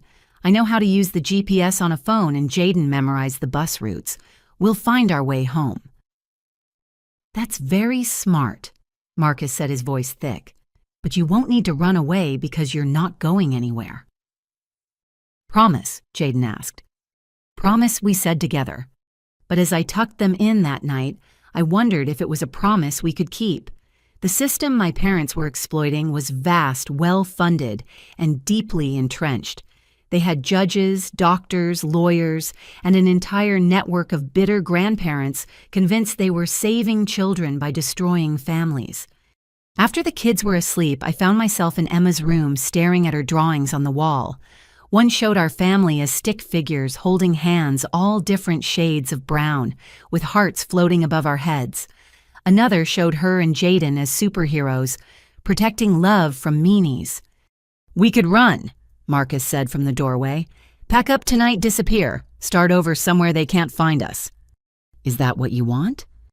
"I want our children safe. If that means becoming fugitives, no." The word came out stronger than I expected. We don't run. We don't let them turn us into criminals. We stand and fight not just for our kids, but for all the families they've destroyed. He nodded slowly. "Then we'd better win." That night I couldn't sleep again. I kept reading the forum posts, seeing the casual cruelty disguised as concern.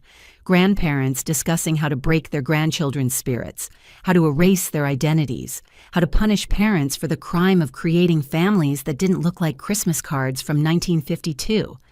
One post haunted me. "The hardest part is the beginning. They cry for their parents constantly, but Dorothy says after 6 weeks of no contact, they start to forget. After 6 months, they accept their new reality. After a year, it's like their old life never existed." The response, "Worth it to save them. Temporary tears for a lifetime of proper values." These weren't misguided elderly people. These were predators who'd found a legal way to hunt, and my parents were paying to join their pack. I thought about calling my mother, trying one more time to reach whatever humanity might be left in her. But then I remembered her face when she'd looked at my children not with love, but with acquisition. Like they were broken objects she could fix, remake in her image. The phone rang, startling me. 3 a.m., David's name on the screen. "Keisha, I'm sorry to call so late, but you need to know. The FBI raid on Stonefield's office found something. Your parents weren't just planning to take your kids to Whitman's facility." "What do you mean?" "There are adoption papers, pre-signed, pre-dated. Your parents were planning to adopt Emma and Jaden after terminating your parental rights." That's not possible. We're alive. We're their parents." "Apparently, Whitman's facility has a tame psychologist who would testify you abandoned them. After a year with no contact, they'd prevent you'd be declared unfit. Your parents would graciously step in to adopt their abandoned grandchildren. They were going to steal our children and then legally erase us. That appears to be the plan. Keisha, this is big. RICO charges are definitely in play now. This is an organized crime syndicate dealing in child trafficking." After he hung up, I sat in the dark processing the full horror of what we'd uncovered. Somewhere out there were parents who'd lost their children to this network, children who'd been brainwashed into forgetting their real families, lives destroyed by grandparents who claimed to love them. No more. I opened my laptop and began typing. A blog post, a manifesto, a declaration of war. I titled it, "They're Stealing Our Children: How Grandparent Rights Became Human Trafficking." By morning, it had gone viral, and our real fight was just beginning. The blog post changed everything. Within 24 hours, "They're Stealing Our Children" had been shared over 100,000 times. My inbox flooded with messages from parents who'd lost custody battles, children who'd survived therapeutic facilities, and lawyers offering help. Major news outlets picked up the story. Anderson Cooper's team called wanting an exclusive interview. "We need to be strategic," David advised during an emergency meeting at our house. "This media attention is powerful, but your parents will use it against you." He was right. That afternoon, my mother appeared on a conservative talk show, perfectly coiffed and radiating wounded dignity. "I'm heartbroken," she told the host. "We tried to help our daughter's troubled family, and now we're being persecuted. These accusations of trafficking and conspiracy, It's madness. We're simply grandparents who want what's best for our grandchildren." The host, clearly sympathetic, nodded gravely. "Tell us about your concerns for Emma and Jaden." My mother dabbed at her eyes. "Jaden needs specialized care he's not receiving. Instead of proper treatment, they're letting him sink deeper into his condition. And Emma, that poor child doesn't know if she's black or white, being raised in confusion and chaos." "Some would say that's just modern parenting," the host suggested carefully. "Is it, or is it child abuse disguised as progressivism? When did wanting children to have stable identities and proper medical care become wrong?" I threw the remote across the room. "She's good at this, too good." "She's had practice," Marcus said grimly. "Look." He showed me his laptop. My mother had been on 3 other shows in the past 2 months before the kidnapping attempt, always as a concerned grandmother, speaking about family values and the crisis of modern parenting. She was building her public persona, I realized, creating a narrative before they made their move. David nodded. "They've been playing a long game, but so are we now. I've been in touch with the other families from Stonefield's files. We're organizing." 3 days later, our dining room hosted the first meeting of Families Against Fraudulent Custody Theft. 12 parents crowded around our table, each with their own horror story. Maria Rodriguez, whose son Diego I'd read about, sat next to me. 3 years, she said, gripping her coffee cup. 3 years since my parents took him. They said I was an unfit mother because I married outside my race. The judge agreed. Across from her, James Chen nodded. My ex-wife's parents got custody of our daughter after our divorce, said I was exposing her to confusing cultural influences by teaching her Mandarin. Haven't seen Lily in 18 months. Sarah Williams had lost her autistic son to her parents after they claimed she was enabling his condition by accepting his diagnosis. Robert Brown's parents had taken his children when he came out as gay. Story after story of families torn apart by grandparents who couldn't accept difference. "We need to coordinate," David said. "File our class action demand, federal investigation, push for legislative change. No family should go through this." "What about the children already in facilities?" Maria asked desperately. "My Diego is still at that place in Utah."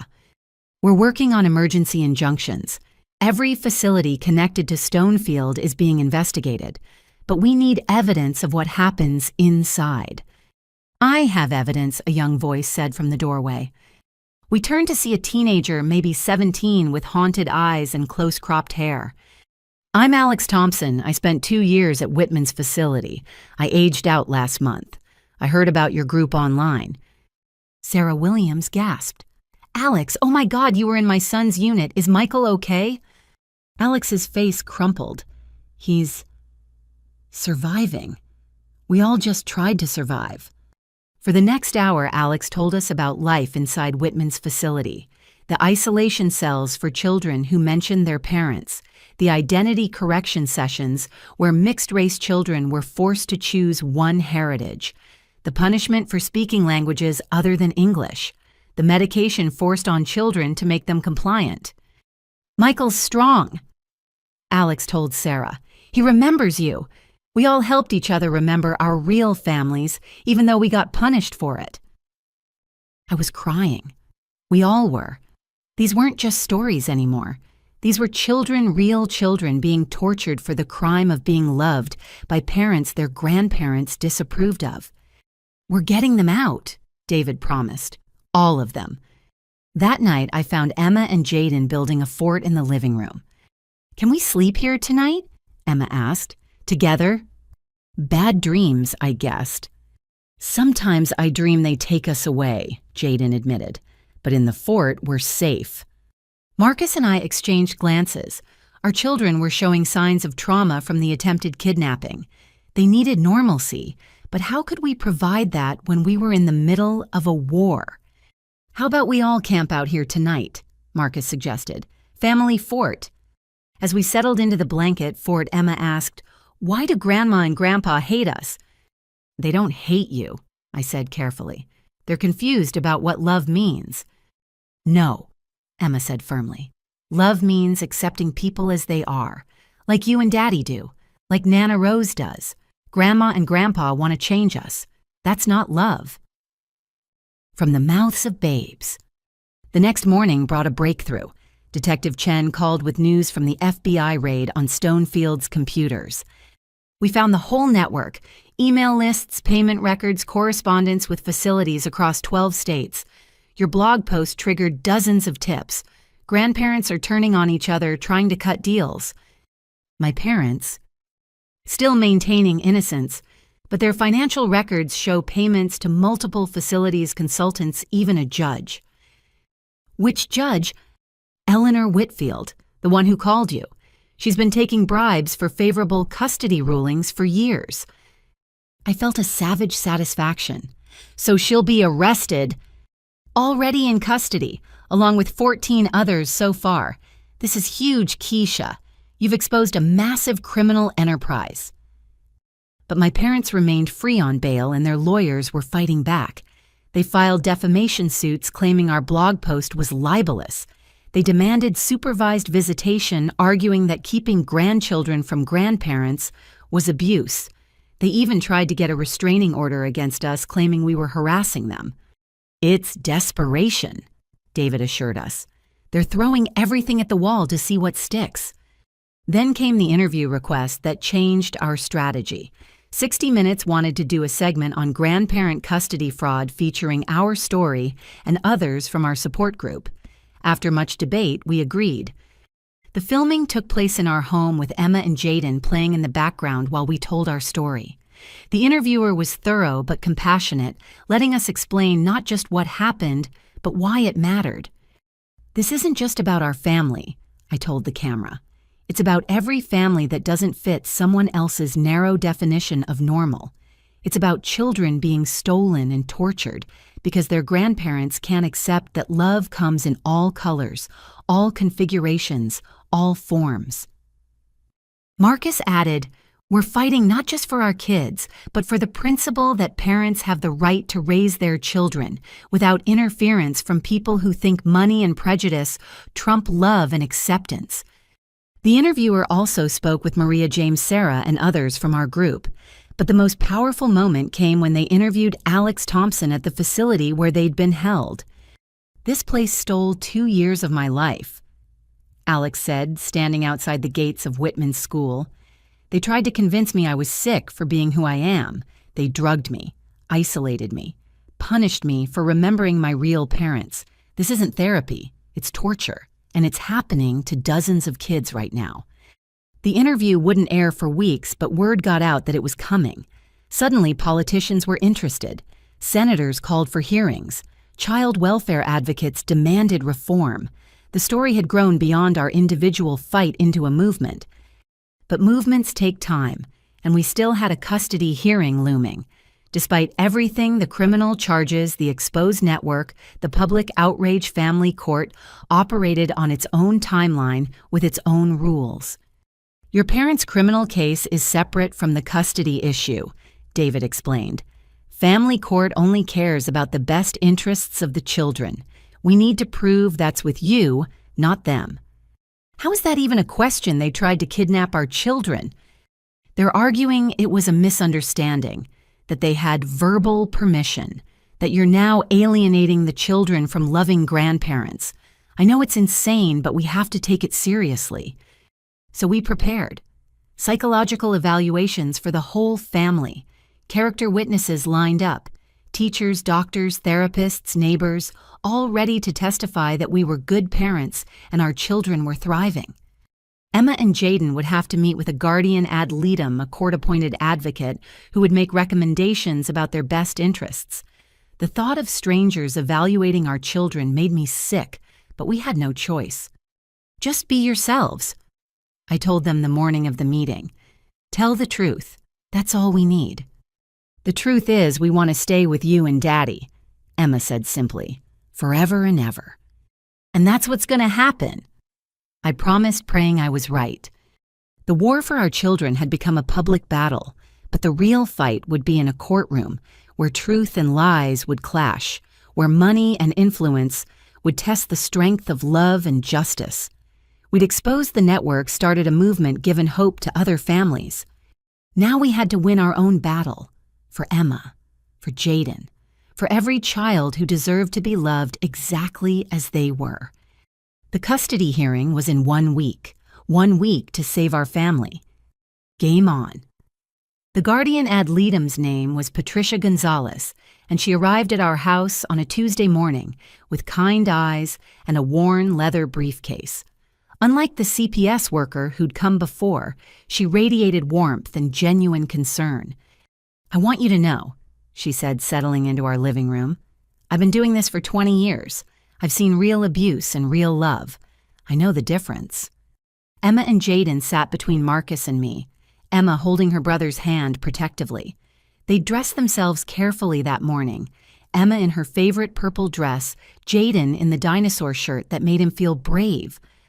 "Can I talk to each child separately first?" Patricia asked. "Then we'll all chat together." I wanted to say no to keep my babies within arm's reach, but David had coached us on this. Cooperation was crucial, so Emma went first, leading Patricia to the dining room with the confidence of a child who knew she was loved. Through the French doors, I could see them talking. Emma's hands moved animatedly as she spoke, occasionally pointing to family photos on the wall. At one point, she pulled out her tablet to show Patricia something that made the woman smile broadly. "She's showing off her science presentations," Jaden informed us. "She made one about our family tree that has everybody in it, even Daddy's foster families." My heart swelled. Of course Emma had made our complicated family into a science project. That was so perfectly her. When it was Jaden's turn, he brought his collection of fox figurines. Patricia sat on the floor with him, letting him explain each one in detail. I watched him relax as he talked about his special interest, his hands steadying as he arranged the foxes in precise patterns. "You know what I love about foxes?" I heard him say. "They're all different colors, but they're all still foxes.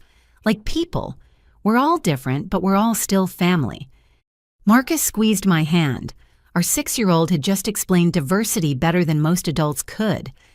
After individual conversations, Patricia gathered us all together. "I'd like to see your normal routine.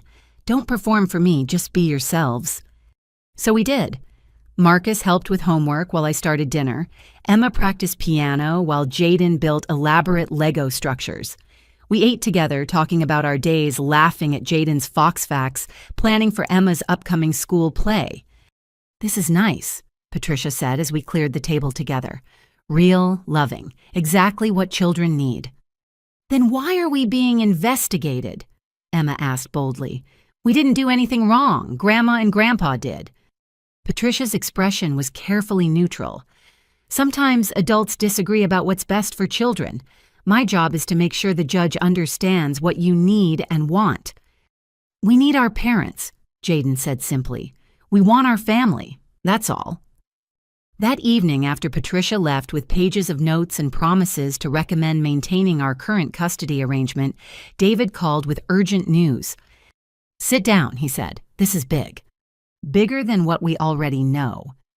Remember Alex Thompson, the teenager who aged out of Whitman's facility? They've been busy. He sent us a link to a website, Survivors of Grandparent Custody Theft. Alex had created a platform for children who'd been through the facilities to share their stories. In 3 days, over 200 testimonials had been posted. I read through them, each one more heartbreaking than the last. They told me my mom didn't want me anymore because I was too Mexican. I found out later she'd been fighting to get me back for 5 years. I was punished every time I mentioned being proud of my Black heritage. They said I was choosing wrong. My grandparents said my dad's homosexuality was contagious. I spent 3 years in conversion therapy. I was 9 when it started. They made me take pills that made me forget things. I can't remember my little sister's face anymore. But there was hope too. Stories of resistance, of secret networks within facilities where children helped each other remember their families. Stories of aging out and finding their parents again. Stories of healing and rebuilding. The FBI wants to interview all of them, David continued. This is evidence of systematic child abuse across state lines. We're talking federal prosecution for everyone involved. What about current children in facilities? Marcus asked. Are they getting them out? Emergency injunctions filed in 6 states. Facilities are being raided as we speak. Parents are being notified. It's happening, Marcus. The whole network is crumbling. I wanted to celebrate, but all I could think about were the children still trapped, still being told their families were wrong, still being medicated into forgetting love. The next morning brought another surprise. A package arrived with familiar handwriting. My Aunt Linda, my mother's sister, who'd been silent through all of this. Inside was a letter and a flash drive. Keisha. The letter began, I should have spoken up sooner. I've watched my sister descend into this madness for years, but I was too cowardly to intervene. No more. This drive contains recordings from family gatherings where Barbara discussed her plans. I thought she was just venting. I was wrong. Use this to protect your children. They deserve better than what our family has become. The recordings were damning. My mother at Christmas dinner calmly discussing how she'd fix my children once she had custody. My father calculating how much it would cost to properly educate them out of their confusion. Other relatives chiming in with suggestions and support. One recording stood out, a conversation between my mother and Dorothy Whitman from Thanksgiving. The mixed-race ones are easiest to reprogram, Whitman's voice said. They're already confused about identity. We just guide them toward the correct choice. And Jaden's autism. Behavioral modification works wonders. 6 months of intensive therapy, and he'll learn to suppress those tendencies. Act normal even if he isn't. Whatever it takes, my mother replied. I won't have defective grandchildren. I had to pause the recording to cry. Defective. She'd called my perfect, brilliant, loving son defective. We're adding this to evidence, David said when I called him. Your aunt's willing to testify. The letter says she'll do whatever's necessary to make things right. That afternoon, while the kids were at school, Marcus and I met with the federal prosecutor assigned to the grandparent trafficking case. Janet Morrison was a force of nature in a power suit with eyes that had seen too much but still burned with righteous fury. Your blog post started an avalanche, she told us. We've identified over 300 families affected by this network, millions of dollars exchanged, children transported across state lines, facilities operating without proper licenses, judges taking bribes. This is one of the largest child trafficking cases we've ever prosecuted. When you say trafficking, I couldn't finish the sentence. That's what it is. Children being sold from their parents to their grandparents with lawyers and facilities profiting. It's trafficking, and we're going to prosecute it as such. What about our parents specifically? They're looking at federal charges for conspiracy to commit kidnapping, wire fraud, and trafficking. Combined with state charges, they could face decades in prison. Decades. My parents, who'd spent their lives maintaining perfect reputations, could die in prison. I waited to feel sympathy. It didn't come. Good, Marcus said firmly. They deserve every day of it. That evening, the news broke wide open. FBI raids across 12 states, facilities shut down, children reunited with parents, lawyers arrested, judges removed from the bench. The grandparent trafficking network was collapsing in real time, and every news channel led with the story. Our phone rang constantly, reporters, supporters, other families.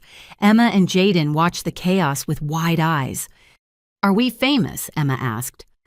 Our story is famous, I corrected, because it's helping other families. Like superheroes, Jaden decided. We're helping save kids from bad guys. Yeah, Marcus agreed, ruffling his hair. Exactly like superheroes.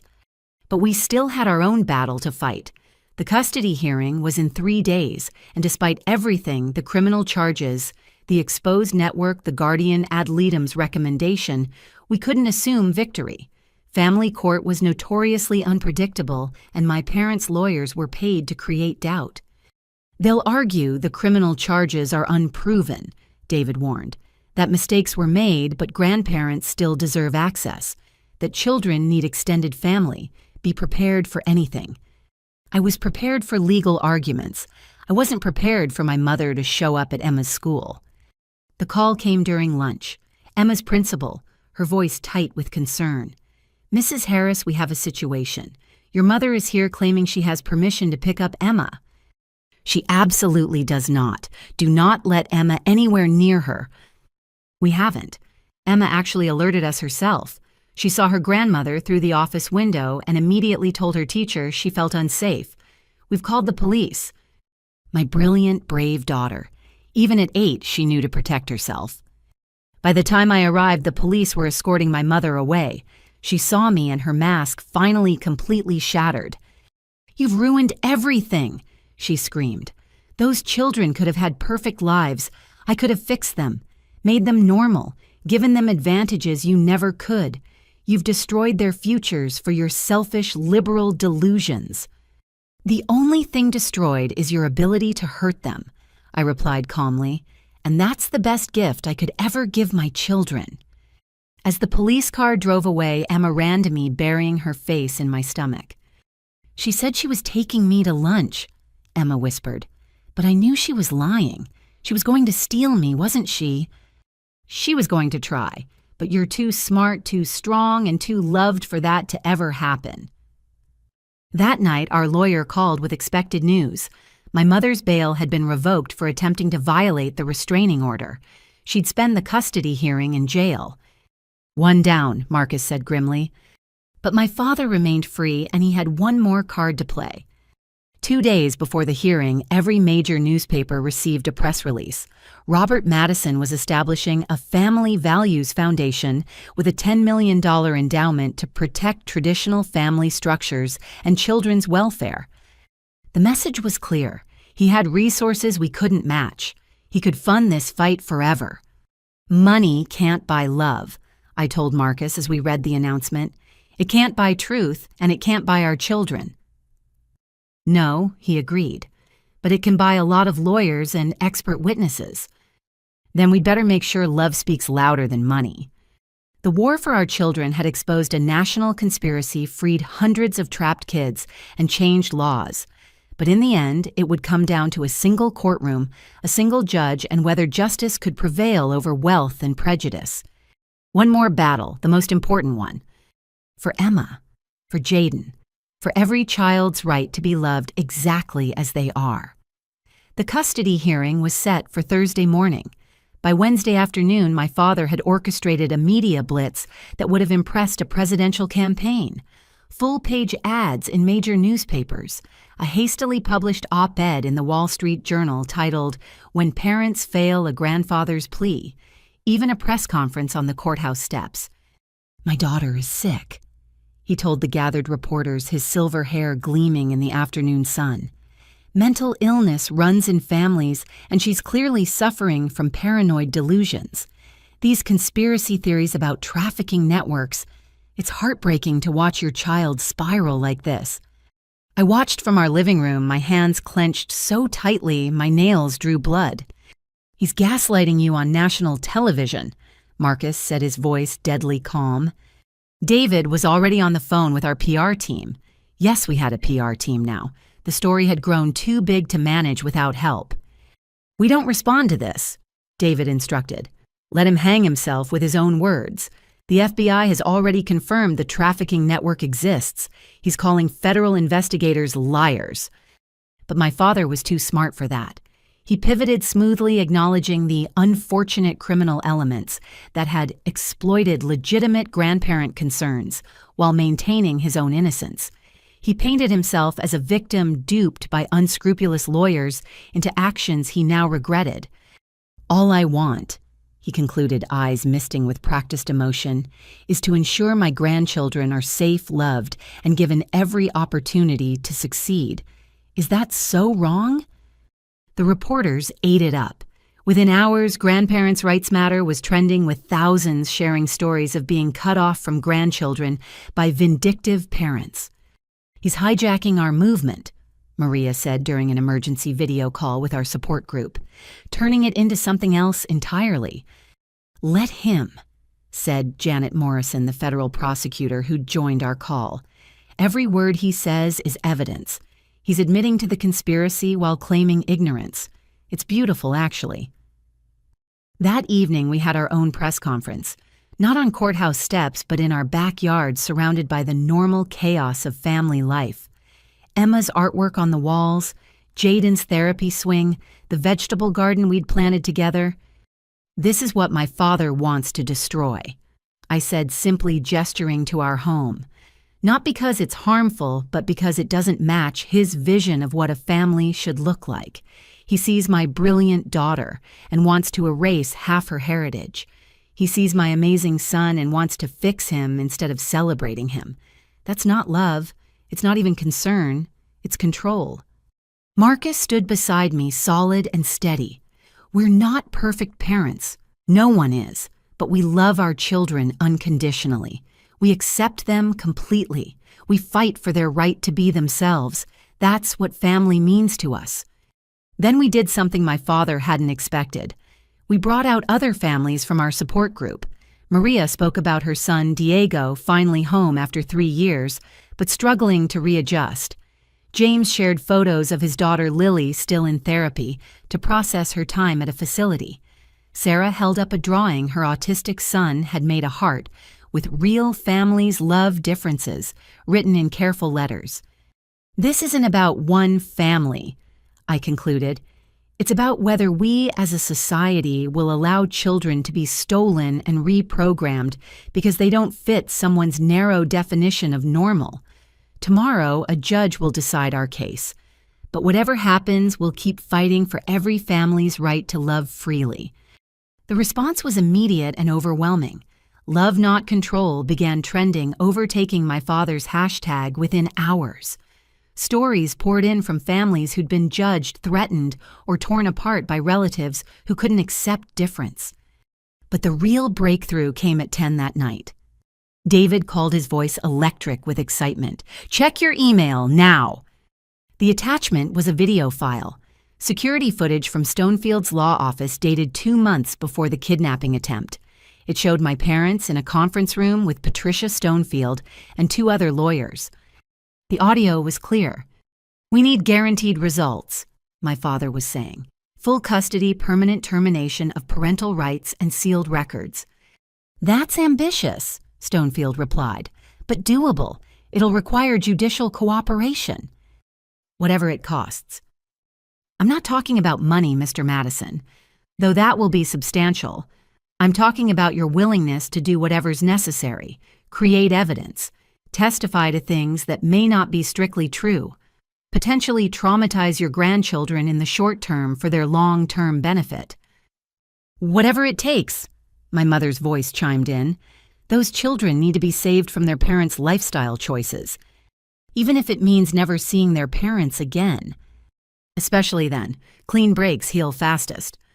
The video continued for 20 more minutes, every word damning, every sentence proving premeditation, conspiracy, and complete willingness to destroy our family. "Where did this come from?" I asked David. "Stonefield's paralegal. She's been copying files for months, horrified by what she was seeing, but afraid to speak up. The FBI raids gave her courage. She has hundreds of hours of recordings." "Is it admissible?" "In criminal court, absolutely. Family court is trickier, but Judge Harrison is known for considering all evidence that impacts child welfare. We're filing it tonight." I couldn't sit still. This video changed everything. It proved beyond doubt that my parents had planned every detail that they'd known, exactly what they were doing, that they'd been willing to traumatize Emma and Jaden to get what they wanted. "We've got them," Marcus said, watching the video for the 3rd time. "They can't explain this away." But I knew my father. He'd been playing chess while others played checkers his entire life. He'd have a counter move. It came at midnight. My phone rang with a number I didn't recognize. Against my better judgment, I answered. "Keisha." My father's voice, but different. Older, tired. "We need to talk. We have nothing to say to each other. I'm at the Marriott downtown. Suite 1247, 1 hour, come alone." Are you insane? There's a restraining order. You'll be arrested. 1 hour, or tomorrow I'll present evidence that will destroy your husband's career and reputation. Your choice. The line went dead.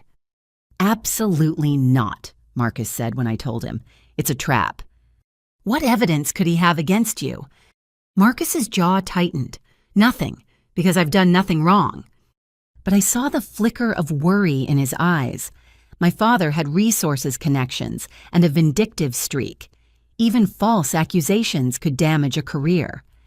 I'm going, I decided, but not alone and not unprepared. 45 minutes later, I stood outside Suite 1247 with David, 2 private investigators, and a recording device. David knocked. My father opened the door looking every one of his 71 years. His usually perfect appearance was disheveled, his eyes bloodshot. I said alone. I said a lot of things too, I replied. Turns out we're both liars. He studied the group, then stepped aside. Fine, come in. The suite was elegant but sterile, like everything in my father's life. He poured himself a scotch without offering us anything. I have a proposition, he began. Drop the criminal charges. Allow supervised visitation. In exchange, I'll dissolve the custody suit and establish trust funds for Emma and Jaden, $2 million each. You're trying to buy my children. I'm trying to salvage something from this disaster. Your mother... He paused, taking a long drink. She's not well. Hasn't been for years. This obsession with fixing the children consumed her. I went along because I always go along. 50 years of marriage creates patterns. You're blaming Mom. You were on that video planning everything.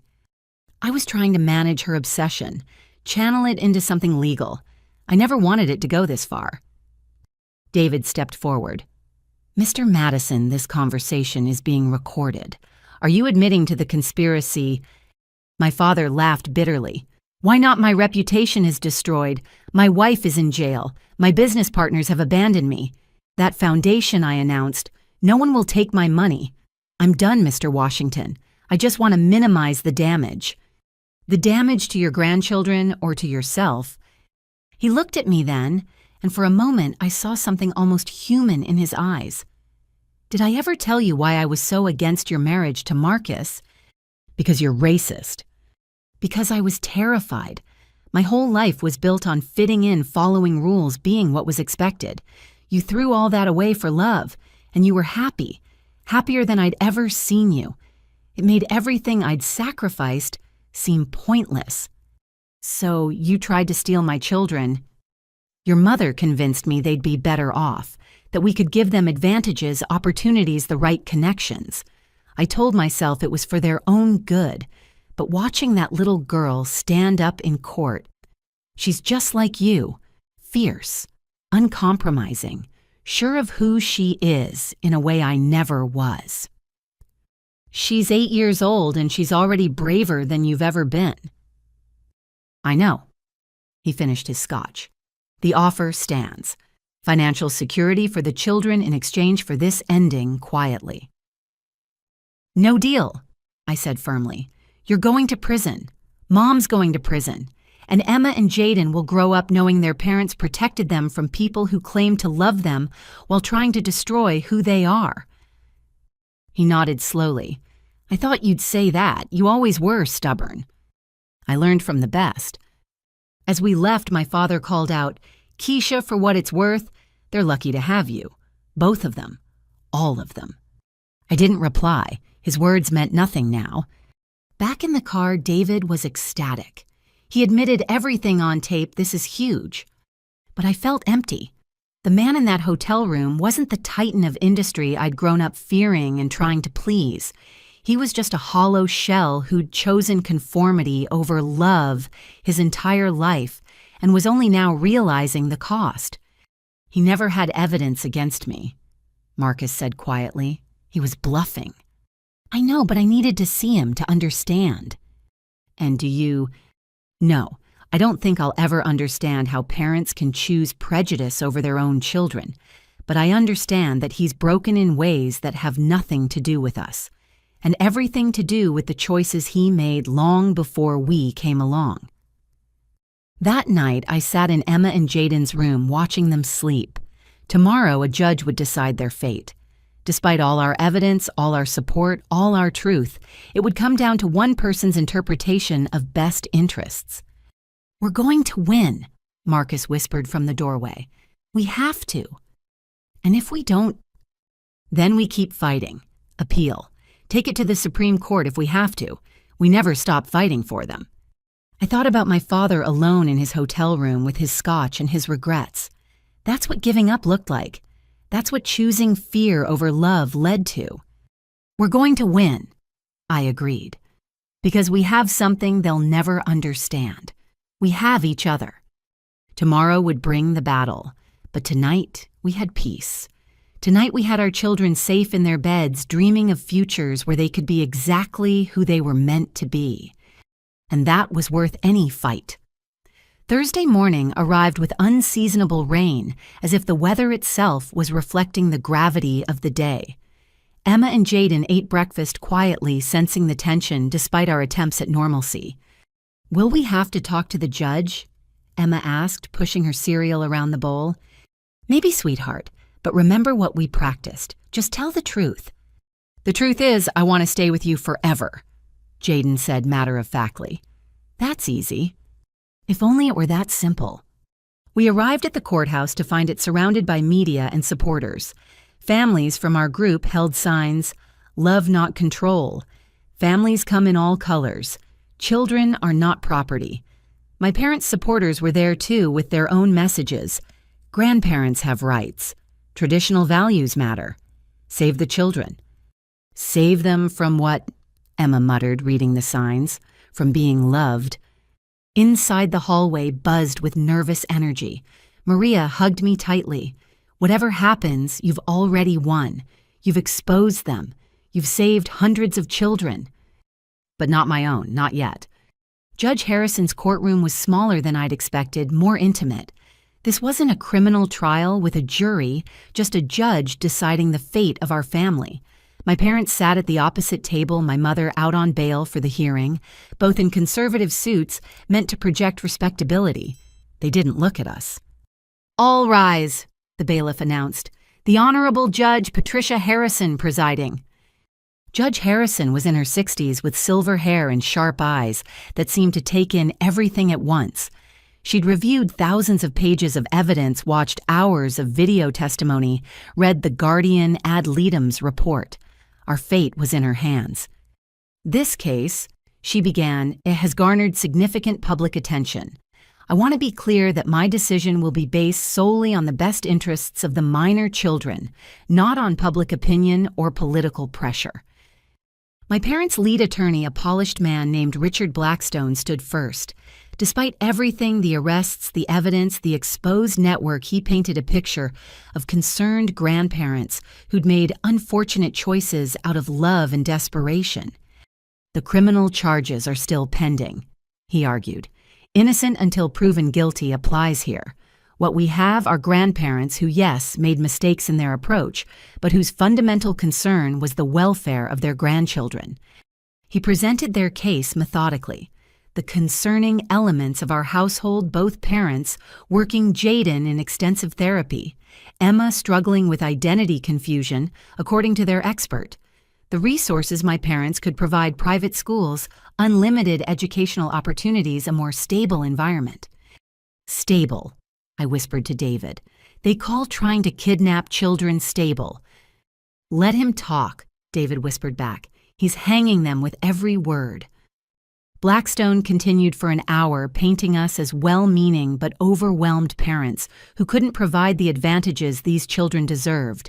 He glossed over the kidnapping attempt as a miscommunication and the falsified documents as overzealous advocacy. Then came their expert witnesses. Dr. Patricia Holloway, the psychologist who'd evaluated us without meeting us, testified via video link. She claimed our non-traditional family structure was inherently unstable, that Jaden needed more intensive intervention than we were providing, that Emma showed signs of distress from her confused racial identity. "Have you ever actually met the Harris family?" David asked on cross-examination. I reviewed extensive documentation. "That's a no. Have you ever spoken to Emma or Jaden? Have you ever observed them in their home environment?" "That wasn't necessary for my evaluation." "So you diagnosed an entire family based on cherry-picked photos and biased reports from grandparents who were actively planning to kidnap these children." "Objection," Blackstone called. "Sustained," Judge Harrison said, but her eyes remained on Dr. Holloway. "Doctor, on what specific evidence did you base your conclusion that these children were at risk?" Holloway fumbled through notes, citing things like Jaden's therapy schedule proof we were addressing his needs, Emma's advanced academics somehow a sign of pressure, and our modest lifestyle as if love required wealth. When our turn came, David was brilliant. He presented the video from Stonefield's office, the recordings my aunt had provided, the evidence of the nationwide trafficking network. He brought in our own witnesses, teachers who praised our involvement, therapists who detailed the children's progress, neighbors who'd watched us build a loving home. Patricia Gonzalez, the guardian ad litem, gave powerful testimony. "In 20 years of this work, I've rarely seen a family as bonded as the Harrises. Emma and Jaden are thriving, confident, articulate, secure in their identities and their parents' love. The only trauma they've experienced came from their grandparents' actions." Then came the moment I dreaded and hoped for in equal measure. "Your Honor," David said, "Emma and Jaden Harris have asked to address the court." Judge Harrison considered, "This is highly unusual for children so young." "These are unusual circumstances, Your Honor. These children have shown remarkable maturity throughout this ordeal. They deserve to be heard." "I'll allow it, but I'll speak with them in chambers with only the guardian ad litem present." My heart broke as Emma and Jaden stood holding hands. Emma whispered something to her brother, and he nodded. They walked toward the judge's chambers with the dignity of children who'd learned too young that sometimes you have to fight for love. The 30 minutes they were gone felt like 30 years. Marcus held my hand so tightly I lost feeling in my fingers. My parents sat rigidly whispering with their attorneys. When the doors opened, Emma and Jaden emerged with tear-stained faces but heads held high. They walked directly to us, ignoring everyone else, and buried themselves in our arms. "We told her everything," Emma whispered, "about the suitcases and the plane tickets and how Grandma said we were broken. We told her we want to stay with you forever." Judge Harrison returned to the bench, her expression unreadable. The courtroom fell silent. "I've reviewed extensive evidence in this case," she began. "Criminal conspiracies, falsified documents, attempted kidnapping, a nationwide network of grandparents systematically stealing children from fit parents. It's one of the most disturbing cases I've encountered in 30 years on the bench. My parents' attorney started to stand, but she waved him down. "Mr. and Mrs. Madison, you came to this court seeking custody of your grandchildren. You claimed their parents were unfit, their home unstable, their futures at risk. What I've found instead is that you posed the greatest risk to these children's well-being." My mother made a small sound, quickly muffled. "You viewed your grandchildren not as individuals to be cherished, but as projects to be fixed. You saw their biracial identity as a problem to be solved rather than a beautiful reflection of their heritage. You saw Jaden's autism as a defect to be hidden rather than a difference to be supported. You were willing to traumatize these children to force them into your narrow vision of acceptability." "Your Honor." Blackstone tried. "My clients acted out of genuine concern." "Your clients acted out of prejudice control and an appalling sense of entitlement. They participated in a criminal conspiracy that has destroyed hundreds of families.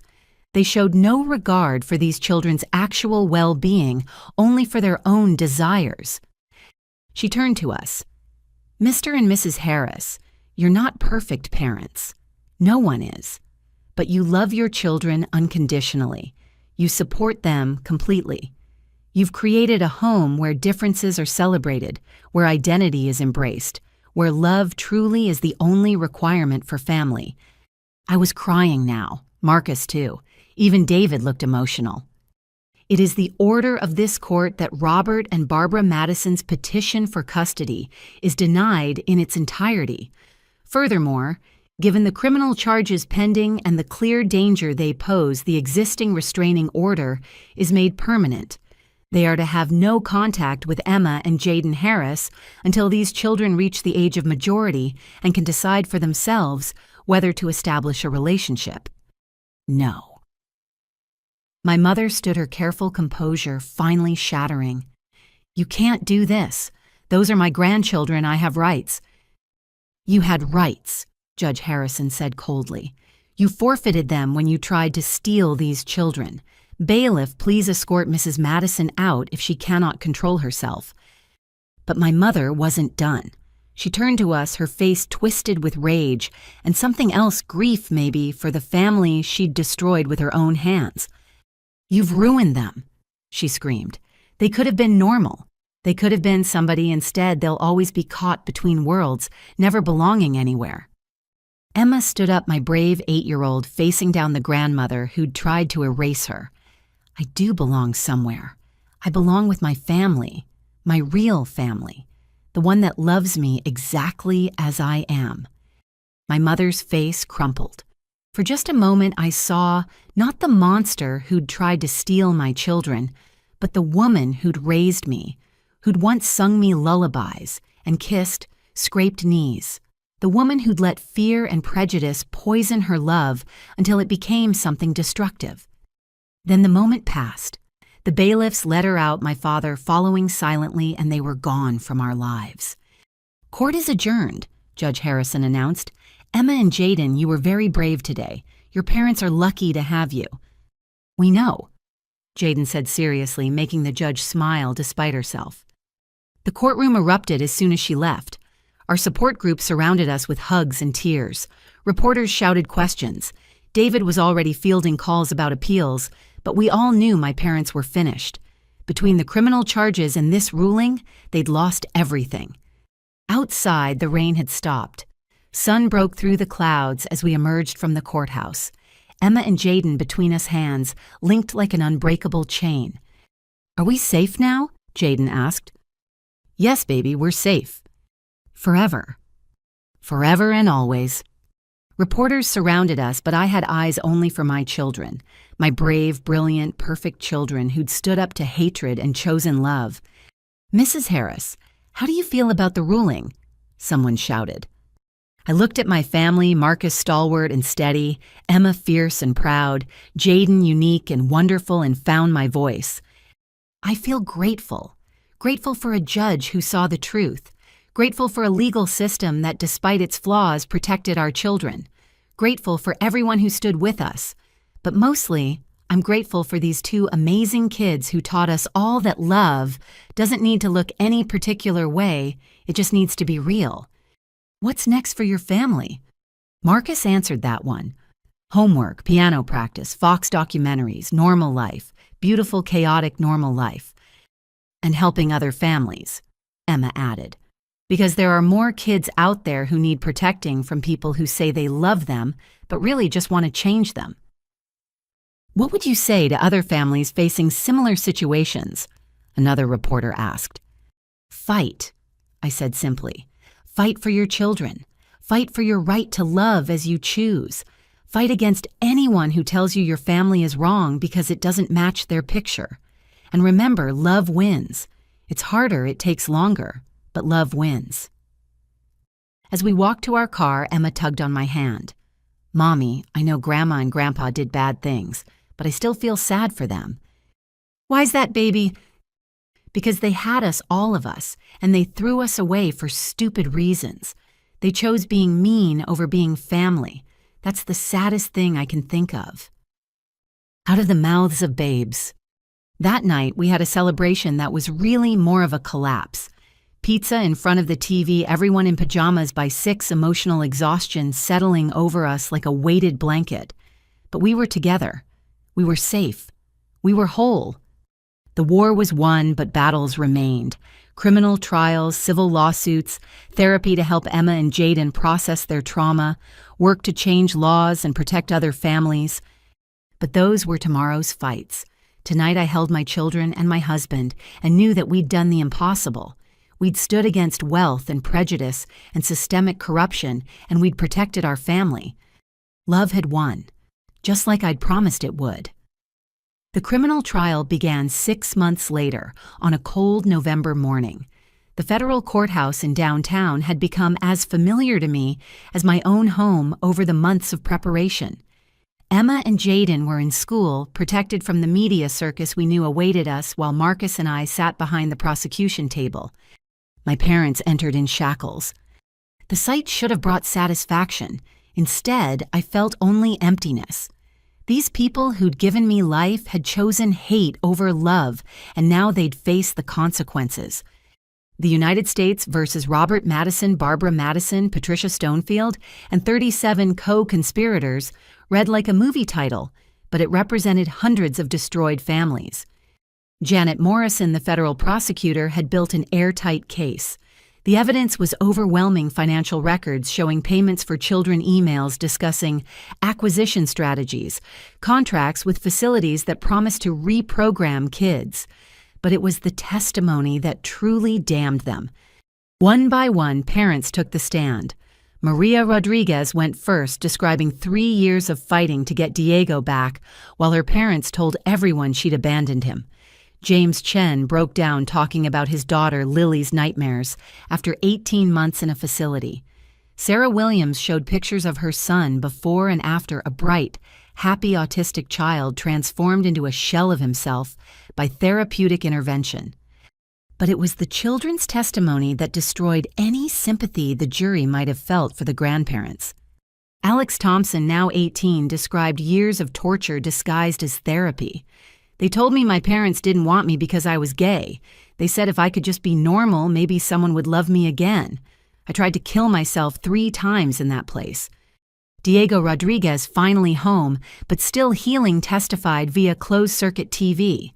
They made me choose between being Mexican and being white. Said I had to pick one. When I said I was both, they put me in isolation for a week. Lily Chen spoke barely above a whisper. They said speaking Chinese was why I was confused. They punished me every time I remembered words my dad taught me. Now I can't remember any of them. They stole my father's language from me. When it came time for the defense, my parents' attorneys tried everything. They claimed mental health issues, manipulation by Stonefield, genuine belief they were helping. They painted my parents as victims of a predatory lawyer who'd exploited their concerns. But then the prosecution played the video from Stonefield's office, my parents calmly discussing how to eliminate Marcus and me from the children's lives. My mother saying Emma and Jaden would thank them someday for saving them from their defective parents. My father calculating exactly how much he was willing to pay to purchase his grandchildren like property. The jury deliberated for exactly 93 minutes. Guilty on all counts. My mother sobbed. My father stared straight ahead, his face granite. Stonefield looked shocked, as if she'd really believed her money and connections would save her. During victim impact statements, I stood before the court with photos of Emma and Jaden. "These are my children," I began. Emma, who dreams of being a scientist and changing the world. Jaden, who knows more about foxes than most zoologists and loves with his whole heart. They're perfect exactly as they are. Mixed-race, neurodivergent, completely themselves. I turned to my parents. You could have been part of their lives. You could have loved them as they are. Instead, you saw them as problems to be solved, mistakes to be corrected. You traumatized them because they didn't fit your narrow definition of acceptable. My voice grew stronger, but you failed. Emma and Jaden know who they are. They know they're loved. They know their worth isn't determined by their race or their neurology or anyone else's prejudices. You tried to steal our children, but all you did was show them how strong love really is." I looked at the other families in the gallery. Every child you stole, every family you destroyed, every life you shattered, we're all still here, still fighting, still loving. You lost the moment you chose control over compassion. The sentencing was swift. 25 years for Stonefield with no possibility of parole for 15, 18 years each for my parents. The facilities were shut down, their operators facing their own trials. Judges who'd taken bribes were removed from the bench and prosecuted. As they led my parents away, my mother looked back one last time. Our eyes met across the courtroom, and I saw something break in her, the realization perhaps of all she'd thrown away. Then she was gone, and I knew I'd never see her again. Outside the courthouse, families celebrated justice finally served. Media from around the world covered the verdict, but I felt no joy, only relief and exhaustion. "It's over," Marcus said, pulling me close. "The trial's over. The healing's just beginning." That evening, we told Emma and Jaden about the verdict in simple terms. Their grandparents had done bad things and would be in time out for a very long time. "Will they say sorry?" Jaden asked. "I don't know, buddy. Sometimes people who hurt others never understand what they did wrong." Emma was thoughtful. "I hope someday they understand. Not for us, we're okay, but for them. It must be awful to have so much hate inside you that you can't see love when it's right in front of you." My wise, compassionate daughter. Despite everything they'd been through, both kids had emerged with their ability to love intact. That was the real victory. The next months brought a whirlwind of changes. Our story became a catalyst for legislative reform. Emma and Jaden's law passed in our state, then others strictly limiting grandparent custody claims and requiring extensive investigation of any allegations against fit parents. I testified before Congress about the need for federal oversight of troubled teen facilities. Marcus spoke at conferences about protecting neurodivergent children from those who would fix them. Emma and Jaden, with careful protection of their privacy, became symbols of resilience.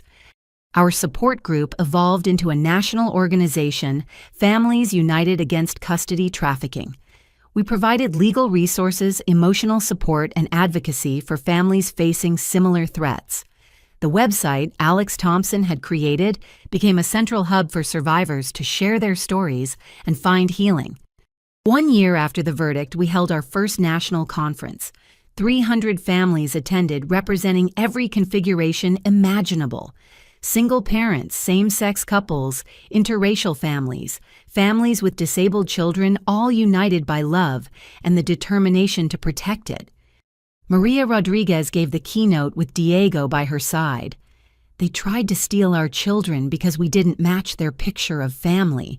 But look around this room. This is what family looks like. Beautiful in its diversity, strong in its love, unbreakable in its bonds." During a break, a woman approached me hesitantly. She was young, maybe mid-20s, with eyes that had seen too much. "Mrs. Harris, I'm Jennifer Walsh. I was at Whitman's facility for 3 years. My grandparents sent me there when I was 13 because I had a black boyfriend." My heart broke for her. Another child stolen another life, derailed by hate. "I aged out 2 years ago," she continued. "I've been trying to find my parents, but my grandparents told everyone they abandoned me. Your story gave me hope. Could your organization help?" "Absolutely," I hugged her tightly. "We'll find them. You're not alone anymore." By the conference's end, we'd connected 12 adult children with parents they'd been told were dead or had abandoned them. Watching those reunions, the tears, the apologies, the desperate hugs reminded me why this fight mattered. But the sweetest moment came at our own home. Emma had won her school's science fair with a project on genetic diversity. Jaden had been selected for an advanced program that celebrated neurodivergent learners. We were having a small celebration when Emma asked to make a toast. "To our family," she said, raising her juice glass. We're all different colors, and our brains work different ways, and some people think that's wrong. But I think it's like my science project diversity makes us stronger. We survived because we're different, not despite it. To being different, Jaden agreed solemnly, and to parents who love different.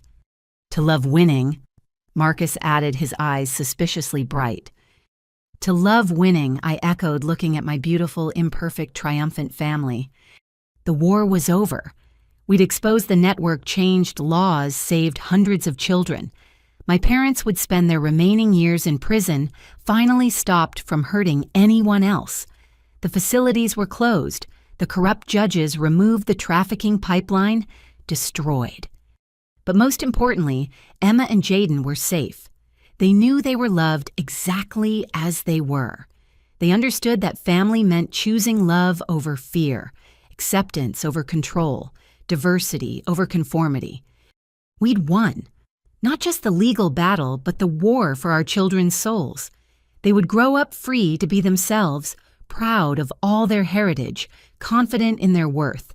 The trauma would fade, though never fully disappear, but it would be replaced by the knowledge that love, real love, unconditional love, that celebrates instead of controls, always wins in the end.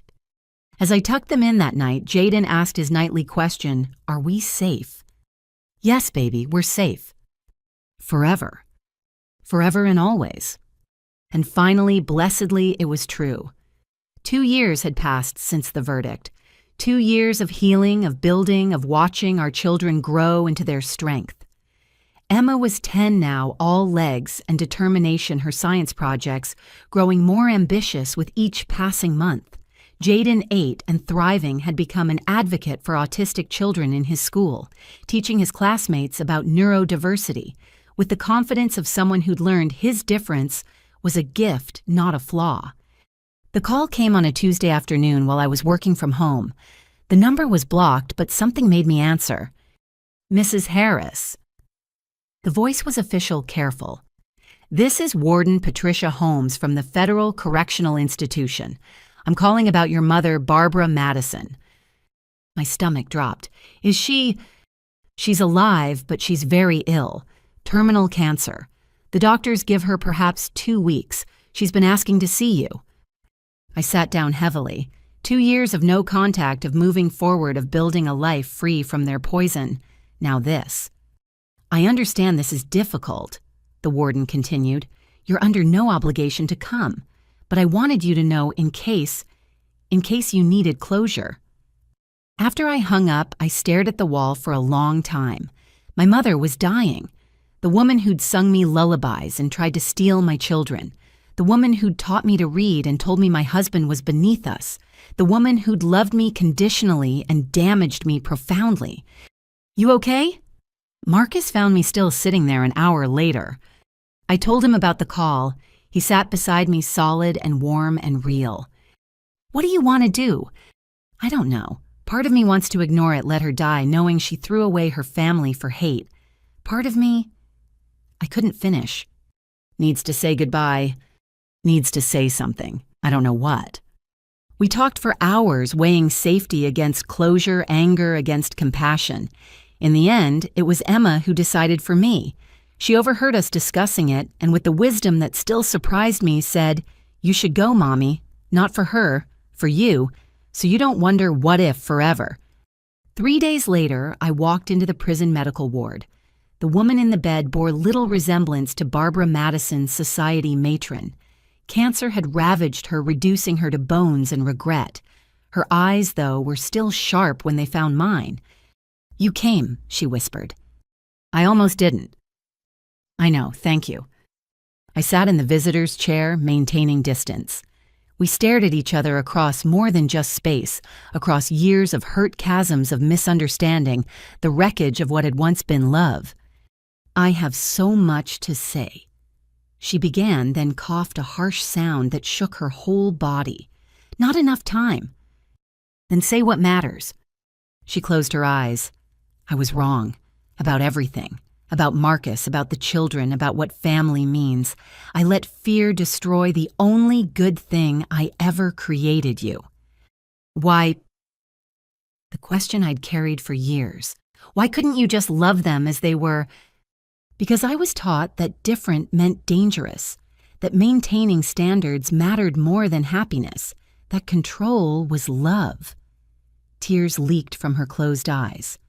I was raised by parents who saw the world in rigid categories, and I never questioned it, never challenged it, just passed the poison on. Until it consumed you. Yes, that woman on the video planning to steal your babies, I watched that video every night. They showed it during rec time once. The other inmates, when they found out what I'd done, she shuddered. Even criminals hate people who hurt children. I felt no sympathy. She'd earned every moment of suffering.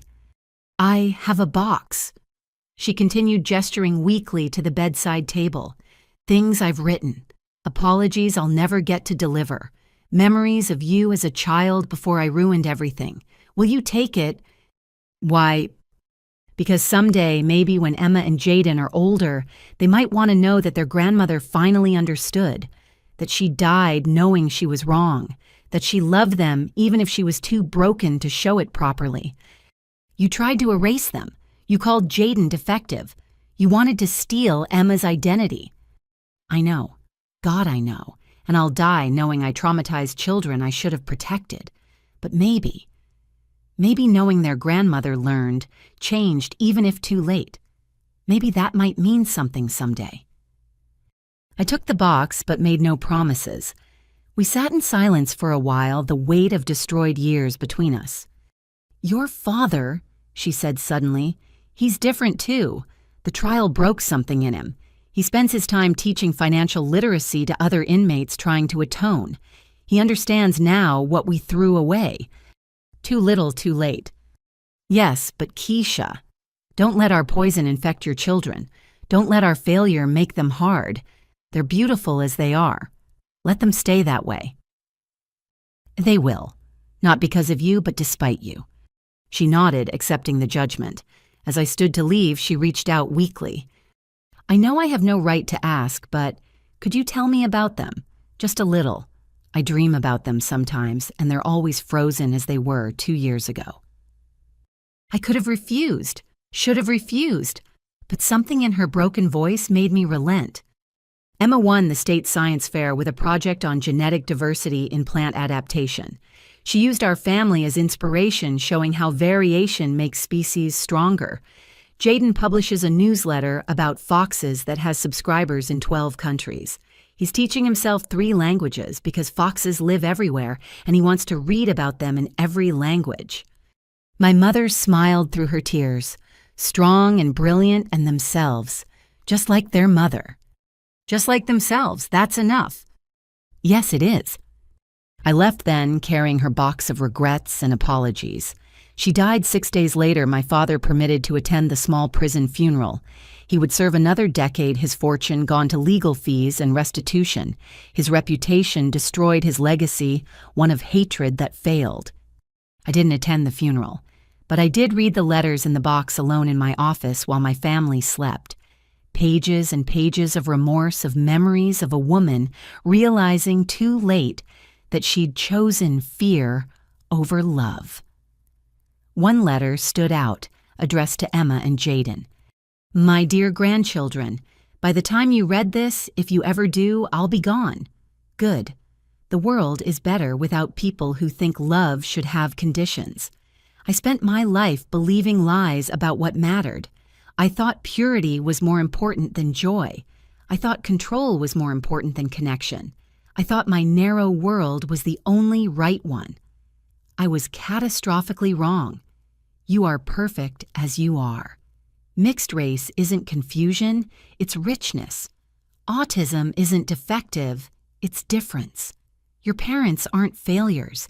They're heroes who protected you from people like me. I stole years we could have had together. I caused pain that can never be fully healed. I chose hate over love, and I'll die, knowing that was the worst choice I ever made. But you get to choose differently. You get to love freely, be yourselves, boldly change the world just by existing in it.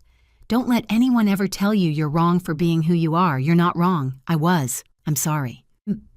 It's not enough, but it's all I have left to give. The grandmother who finally learned to see. I burned the letter. Maybe someday I'd tell them their grandmother had found remorse at the end. Maybe not. They deserved to decide for themselves what her memory meant to them. The next morning, I found Emma and Jaden building an elaborate fort in the living room, their safe space, when the world felt uncertain. "Mom's been sad," I heard Jaden tell his sister. "We should do something nice for her." "Like what?" "Tell her we love her exactly as she is." "That's perfect," Emma agreed, "because she does the same for us." They emerged from their fort and ambushed me with hugs, declaring their love with the fierce certainty of children who'd learned young that love was precious powerful and worth protecting. "What brought this on?" I asked, holding them close. "You looked sad yesterday," Emma said. "We wanted you to remember that we're okay, we're happy, we're exactly where we belong." "No matter what happened before," Jaden added, "this is our family, our real family. Nothing can change that." My brilliant, resilient children. They'd survived attempted kidnapping, custody battles, and trauma that would have broken many adults. Yet here they were, offering comfort, choosing love, being exactly themselves. "You know what?" I said, pulling them closer. "You're absolutely right. This is our family. Our beautiful, different, perfectly imperfect family. And nothing, not grandparents, not judges, not anyone can change that." "Forever?" Jaden asked our old ritual. "Forever and always," Emma and I said together. That evening, I told Marcus about the visit, showed him the letters. We agreed to keep them until the children were adults, then let them decide what relationship, if any, they wanted with their grandparents' memory. "Do you regret going?" he asked. "No. I needed to see that she finally understood what she'd lost, not for her sake, but for mine. To know that truth won even if it took dying for her to see it." "And your father?" "Will serve his time knowing he destroyed his family for prejudice. That's justice enough." Months passed. The Families United Against Custody Trafficking grew into an international organization. Laws changed. Facilities closed. Children came home. The work continued, would always continue because prejudice shapeshifts but never fully dies. But in our house, life went on beautifully normal. Emma's science projects, Jaden's Fox Facts, family dinners, homework battles, dance parties in the kitchen, all the glorious chaos of a family that had fought for its right to exist and won. On the anniversary of the verdict, we always did something special. This year, Emma suggested we visit other families from our support group, a reunion of sorts. Watching dozens of children play together, all colors, all configurations, all perfect in their difference, I felt the last of my anger dissolve. My parents had tried to steal our children because they couldn't see beauty in diversity. They'd failed. These children running and laughing and being gloriously themselves were proof that love wins. Different wins. Family in all its forms wins. "You did this," Maria said, standing beside me as our children played. "You stood up first. You gave us all courage." We all did this. Every parent who fought, every child who survived, every person who said, "This is wrong," and demanded better. As the sun set on our gathering, I watched Emma teaching younger kids about genetics, while Jaden led an impromptu Fox documentary screening. My children using their interests to connect with others, building bridges where their grandparents had tried to build walls. This was our legacy, not the pain, not the trial, not the years of fighting. This children free to be themselves, families free to love as they chose a world a little bit safer for difference. My mother died believing she'd failed. She had, but not in the way she feared. She'd failed to break us. Failed to steal our children's identities, failed to make us ashamed of who we were. In every way that mattered, we'd won, and we'd keep winning one loved child at a time, forever and always. 1 year after my mother's death, spring arrived with unusual warmth and the promise of new beginnings. Emma, now 11, had evolved into a fierce advocate for multiracial identity, starting a diversity club at her school that had grown to 40 members. Jaden, 9, had been selected to present his Fox research at a youth science symposium, the youngest presenter in the event's history. "Mom, I need to interview you," Emma announced, one evening, tablet in hand and determination in her eyes. "What for?" "I'm writing an essay for the National Diversity Conference about families that survived attempts to erase them. I want to use our story." I set down my coffee carefully. We'd always been open with the kids about what happened, but they'd never wanted to dive deep into the details before.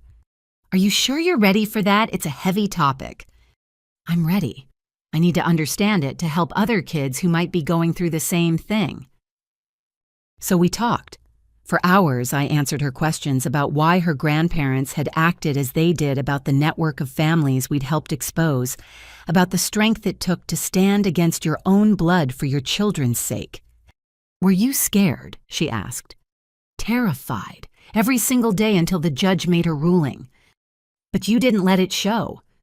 "Sometimes being brave means being scared and doing what's right anyway." She typed furiously, then looked up with those eyes that saw too much. "Do you think they ever really loved us? Or were we always just wrong to them?" "The hardest question. I think they loved the idea of you, the grandchildren they imagined you could be, but they never took the time to love who you actually are. That was their loss, not yours." That night, Marcus found me crying in our bedroom, overwhelmed by the conversation. "She's too young to carry this story," I said. "She's strong enough. Look at her. She wants to use our pain to help others. She's taking something terrible and making it meaningful. That's healing, Keisha." He was right. Over the following weeks, Emma interviewed every member of our support group willing to talk. She compiled stories of survival of families who'd fought and won, of children who'd maintained their identities despite attempts to erase them. Her essay, "Love is Not Control: How Families Survive Identity-Based Custody Theft," won first place at the conference. But more importantly, it sparked a youth movement. Children who'd been through similar experiences started connecting, sharing, healing together. Jaden, meanwhile, channeled his experience differently. He created a comic series called The Fox Family, about a diverse group of foxes who had to protect their den from wolves who thought only red foxes were real foxes. "It's metaphorical," he explained seriously, showing me his latest panels, "but also scientifically accurate about fox behavior." The comic went viral after his teacher shared it online. Soon we were getting messages from parents using it to explain discrimination and acceptance to their children. A publisher reached out wanting to turn it into a book series. "What do you think?" I asked him. "It's a big decision." "Will it help kids understand that different is okay?" "Probably." "Then yes, but I want to donate some money to help families still fighting." My heart burst with pride. Both my children had taken their trauma and transformed it into purpose. The publishing deal led to unexpected opportunities. Schools invited us to speak about our experience. Media outlets wanted updates on the family that had exposed the grandparent trafficking network. We were selective, always prioritizing the kids' privacy and well-being, but when it felt right, we shared our story. One speaking engagement changed everything. We were at a conference for child welfare attorneys when a young woman approached me afterward. "Mrs. Harris, I'm Rebecca Thompson, Alex Thompson's sister." I remembered Alex, the brave teenager who'd first exposed what happened inside the facilities. "How are they?" "Thriving. They're in law school now, planning to become a children's rights attorney. But that's not why I'm here." She took a deep breath. "I work for the Department of Justice now. We're creating a new task force specifically focused on identity-based custody theft. We want you to be an advisor." "Me. You and the other parents from your group. You understand this issue better than anyone. You've lived it. We need your expertise to make sure this never happens again." I accepted immediately. The work was hard, reviewing cases, proposing policy changes, training investigators to recognize the signs of custody trafficking, but it was also healing. Every family we helped felt like reclaiming a piece of what had been stolen from us. Marcus threw himself into advocacy too, focusing on protecting neurodivergent children in custody disputes. He worked with autism organizations to create guidelines for judges, ensuring they understood that different neurologies weren't deficits to be fixed. Our home became a hub for the movement, strategy meetings in the dining room, support groups in the living room, always with Emma and Jaden at the center, reminding us why the work mattered. One evening, as I was preparing dinner, Jaden came to me with an unusual request. "Mom, I want to visit Grandpa in prison." I nearly dropped the pot I was holding. "Why, baby?" "I've been thinking about forgiveness, not for him, but for me. I don't want to carry anger forever. I want to tell him that I'm okay, that he didn't break me. Maybe that would help both of us." That's a very mature thought. Let me discuss it with Dad and think about it, okay? The debate went on for weeks. Marcus was initially against it, worried about re-traumatizing Jaden. Our therapist helped us work through the options. In the end, we decided to let Jaden make the choice with support. The visit was arranged for a Saturday morning. I went with him while Marcus stayed home with Emma, who had no interest in seeing the man who'd tried to erase her. Robert Madison looked decades older than his 75 years. Prison had broken his body, if not his spirit. When he saw Jaden, something flickered in his eyes, shame perhaps, or recognition of what he'd thrown away. "Hello, Jaden," he said quietly. "You've grown." "I'm 9 now. I study foxes and speak 3 languages and have friends who like me exactly as I am." My father, I still struggled to think of him that way, nodded slowly. "Your mother told me. I'm glad." "I came to tell you something." Jaden continued, his voice steady despite his stimming hands. "You tried to change me because you thought I was broken. But I'm not broken. I'm autistic. That's not wrong, it's just different. And different is okay." "I know that now." "Do you really—" My father looked at his grandson. Really looked at him, and I saw the moment he truly understood what he'd almost destroyed. "Yes. I spent my whole life believing lies about what mattered. I taught those lies to your grandmother, and we nearly destroyed everything good because of them. I'm sorry, Jaden. It's not enough, but I'm sorry." "Okay," Jaden said simply. "I forgive you. Not because you deserve it, but because I don't want to be angry anymore. But forgiveness doesn't mean forgetting, and it doesn't mean you get to be my grandpa. You lost that right when you tried to steal us."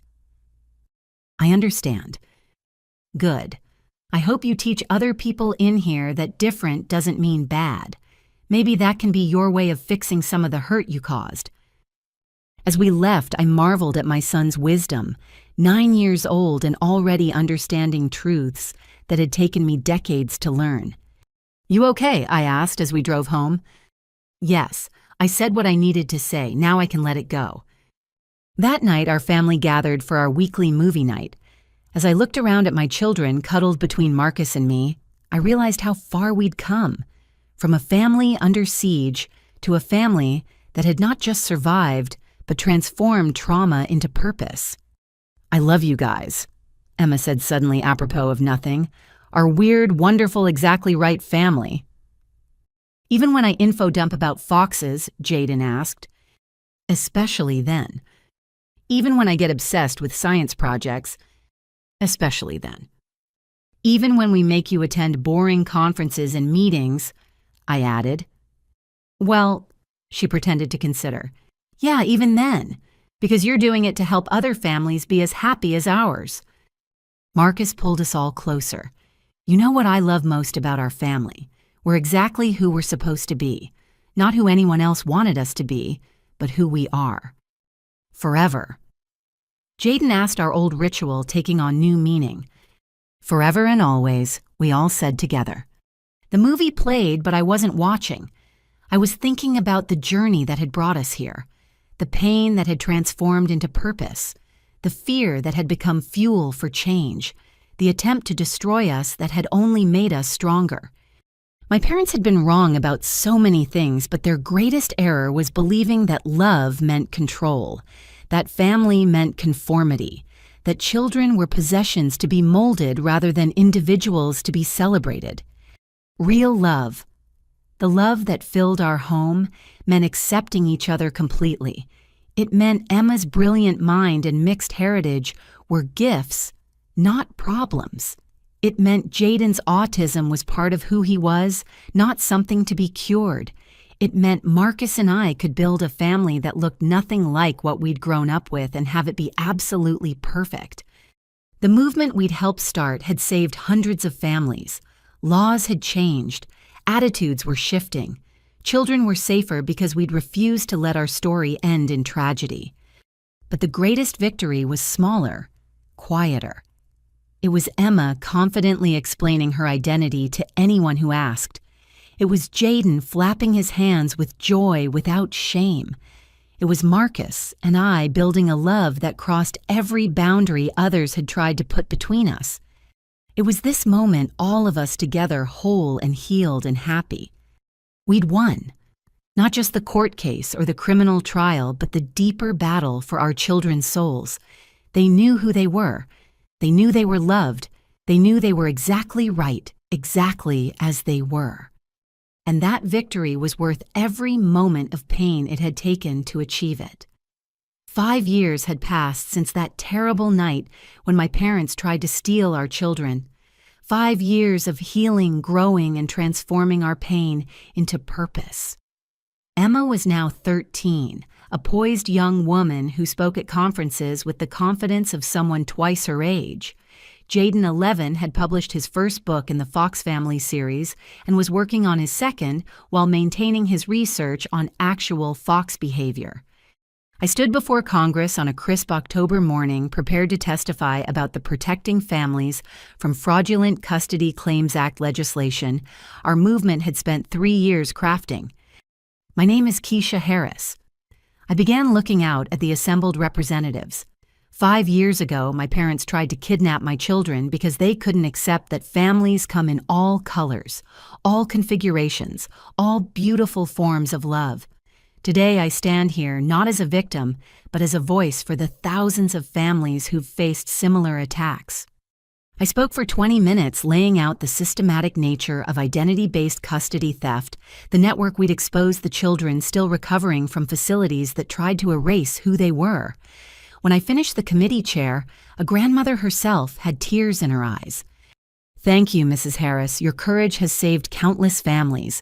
We'll be voting on this bill next week, and I'm confident it will pass unanimously. Outside the Capitol, Marcus waited with Emma and Jaden.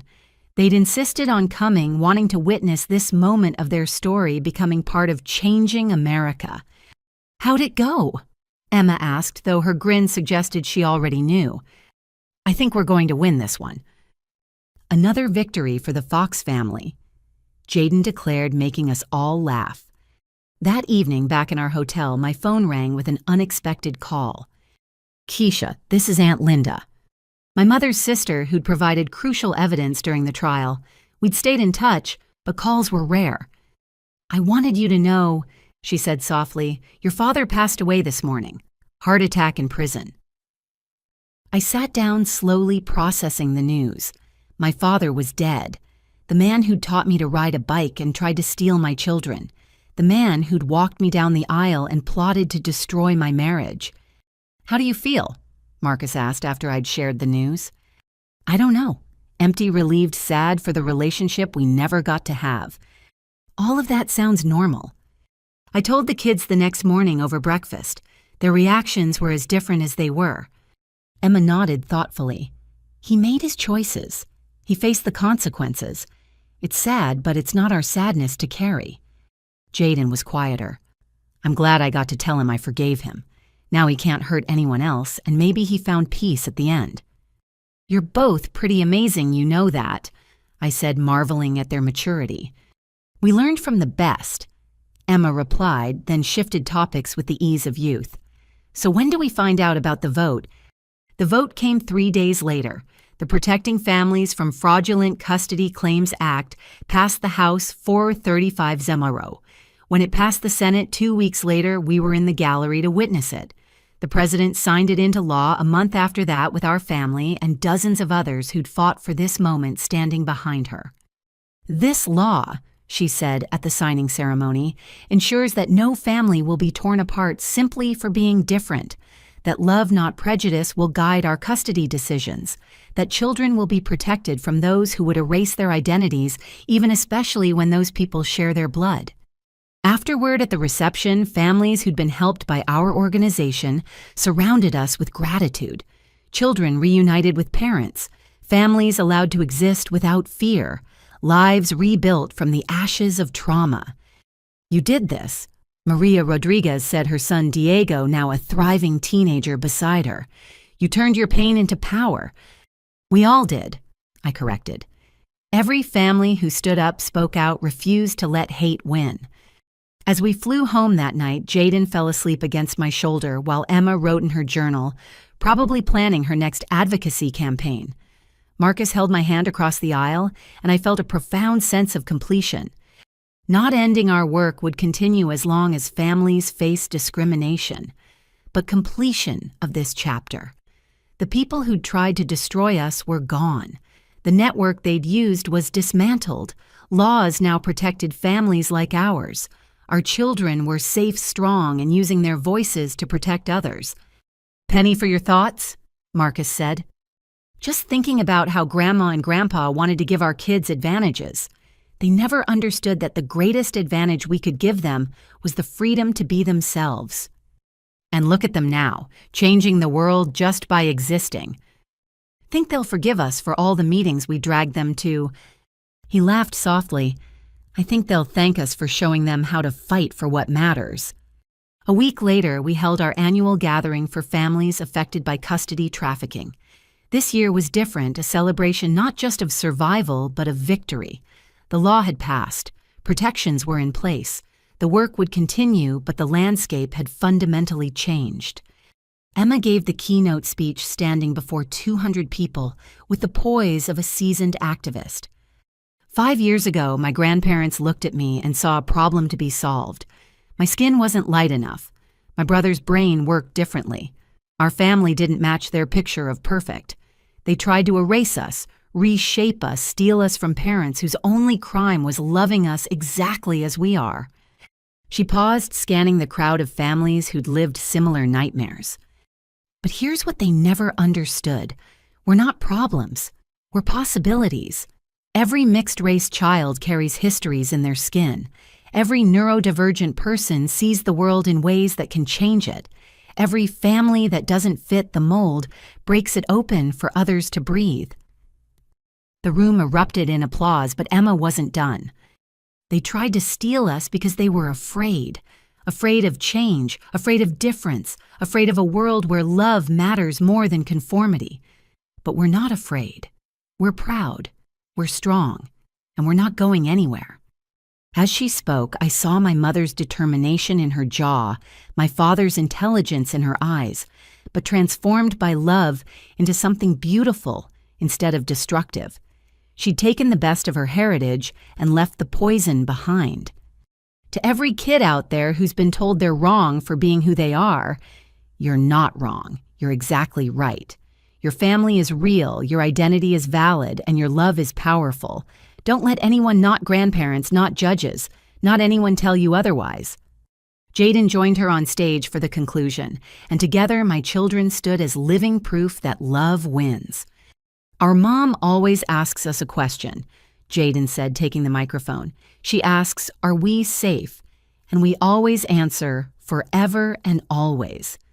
Today, because of all of you, more families can say that too. The standing ovation lasted 5 minutes. Families hugged, cried, celebrated. Children who'd been through facilities met others who understood. Parents who'd fought connected with those still fighting. The community we'd built from trauma had become something beautiful. That night, as we drove home, Emma asked a question that stopped my heart. "Mom, do you think Grandma and Grandpa would be proud of what we've built?" I thought carefully before answering. I think the people they could have been, the grandparents who might have chosen love over fear, those people would be amazed. But the people they actually were, they'd probably still think we were wrong. "Their loss," Jaden said simply, "we turned their hate into help for others. That's the best revenge." Not revenge, I corrected gently. Justice, transformation, hope. As we pulled into our driveway, I saw our house with fresh eyes. The walls that had protected us during our darkest days, the rooms where we'd held strategy meetings and support groups, the kitchen where we'd celebrated victories and mourned losses, the bedrooms where our children had grown into advocates and artists. This house had witnessed our family's near destruction and complete rebuilding. Now it stood as proof that love could survive anything. "I love our home," Emma said as if reading my thoughts. "Me too," Jaden agreed. "It's perfect for our weird, wonderful family." "The weirdest and most wonderful," Marcus confirmed, gathering us all for a hug on the front porch. As we entered our home, I thought about everyone who'd been part of our journey, the families who'd stood with us, the lawyers who'd fought for us, the legislators who'd listened, the children who'd survived and thrived despite attempts to erase them. Change doesn't happen in courtrooms alone. It happens in living rooms where families refuse to be broken, in classrooms where children learn that different is beautiful, in communities that choose love over fear. My parents had given me life, but they'd also taught me how not to live. From their ashes, we'd built something better, a family rooted in unconditional love, a movement that protected others, a legacy of acceptance that would outlast us all.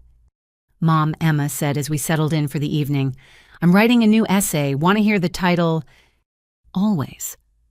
Thank you for trying to steal us how my grandparents' hate created a movement of love." I laughed through sudden tears. "That's perfect, baby." I thought so too. Sometimes the worst things that happen to us become the best things we do for others, right? Right. As I tucked Jaden in that night, a ritual he was almost too old for but still secretly loved, he asked our question one more time. "Are we safe?" But this time I had a different answer. "You know what I think the better question is? Are we free?" His eyes lit up with understanding.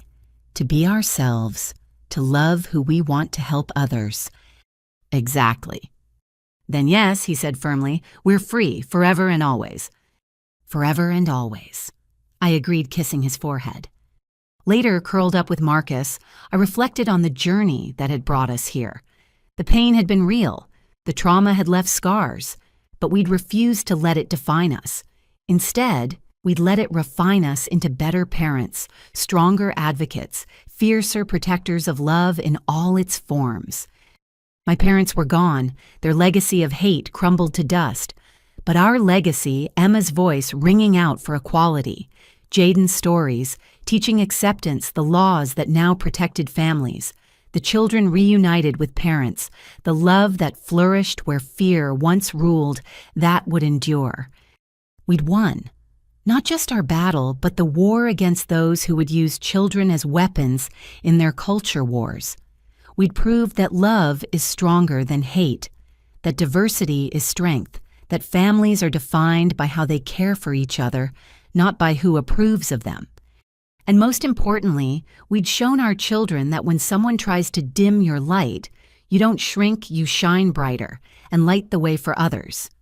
As sleep finally claimed me, I whispered a final thank you to the universe. Thank you for giving me the strength to fight. Thank you for Marcus's unwavering support. Thank you for Emma's fierce spirit and Jaden's gentle wisdom. Thank you for every family who stood with us. And yes, in the strangest way, thank you to my parents.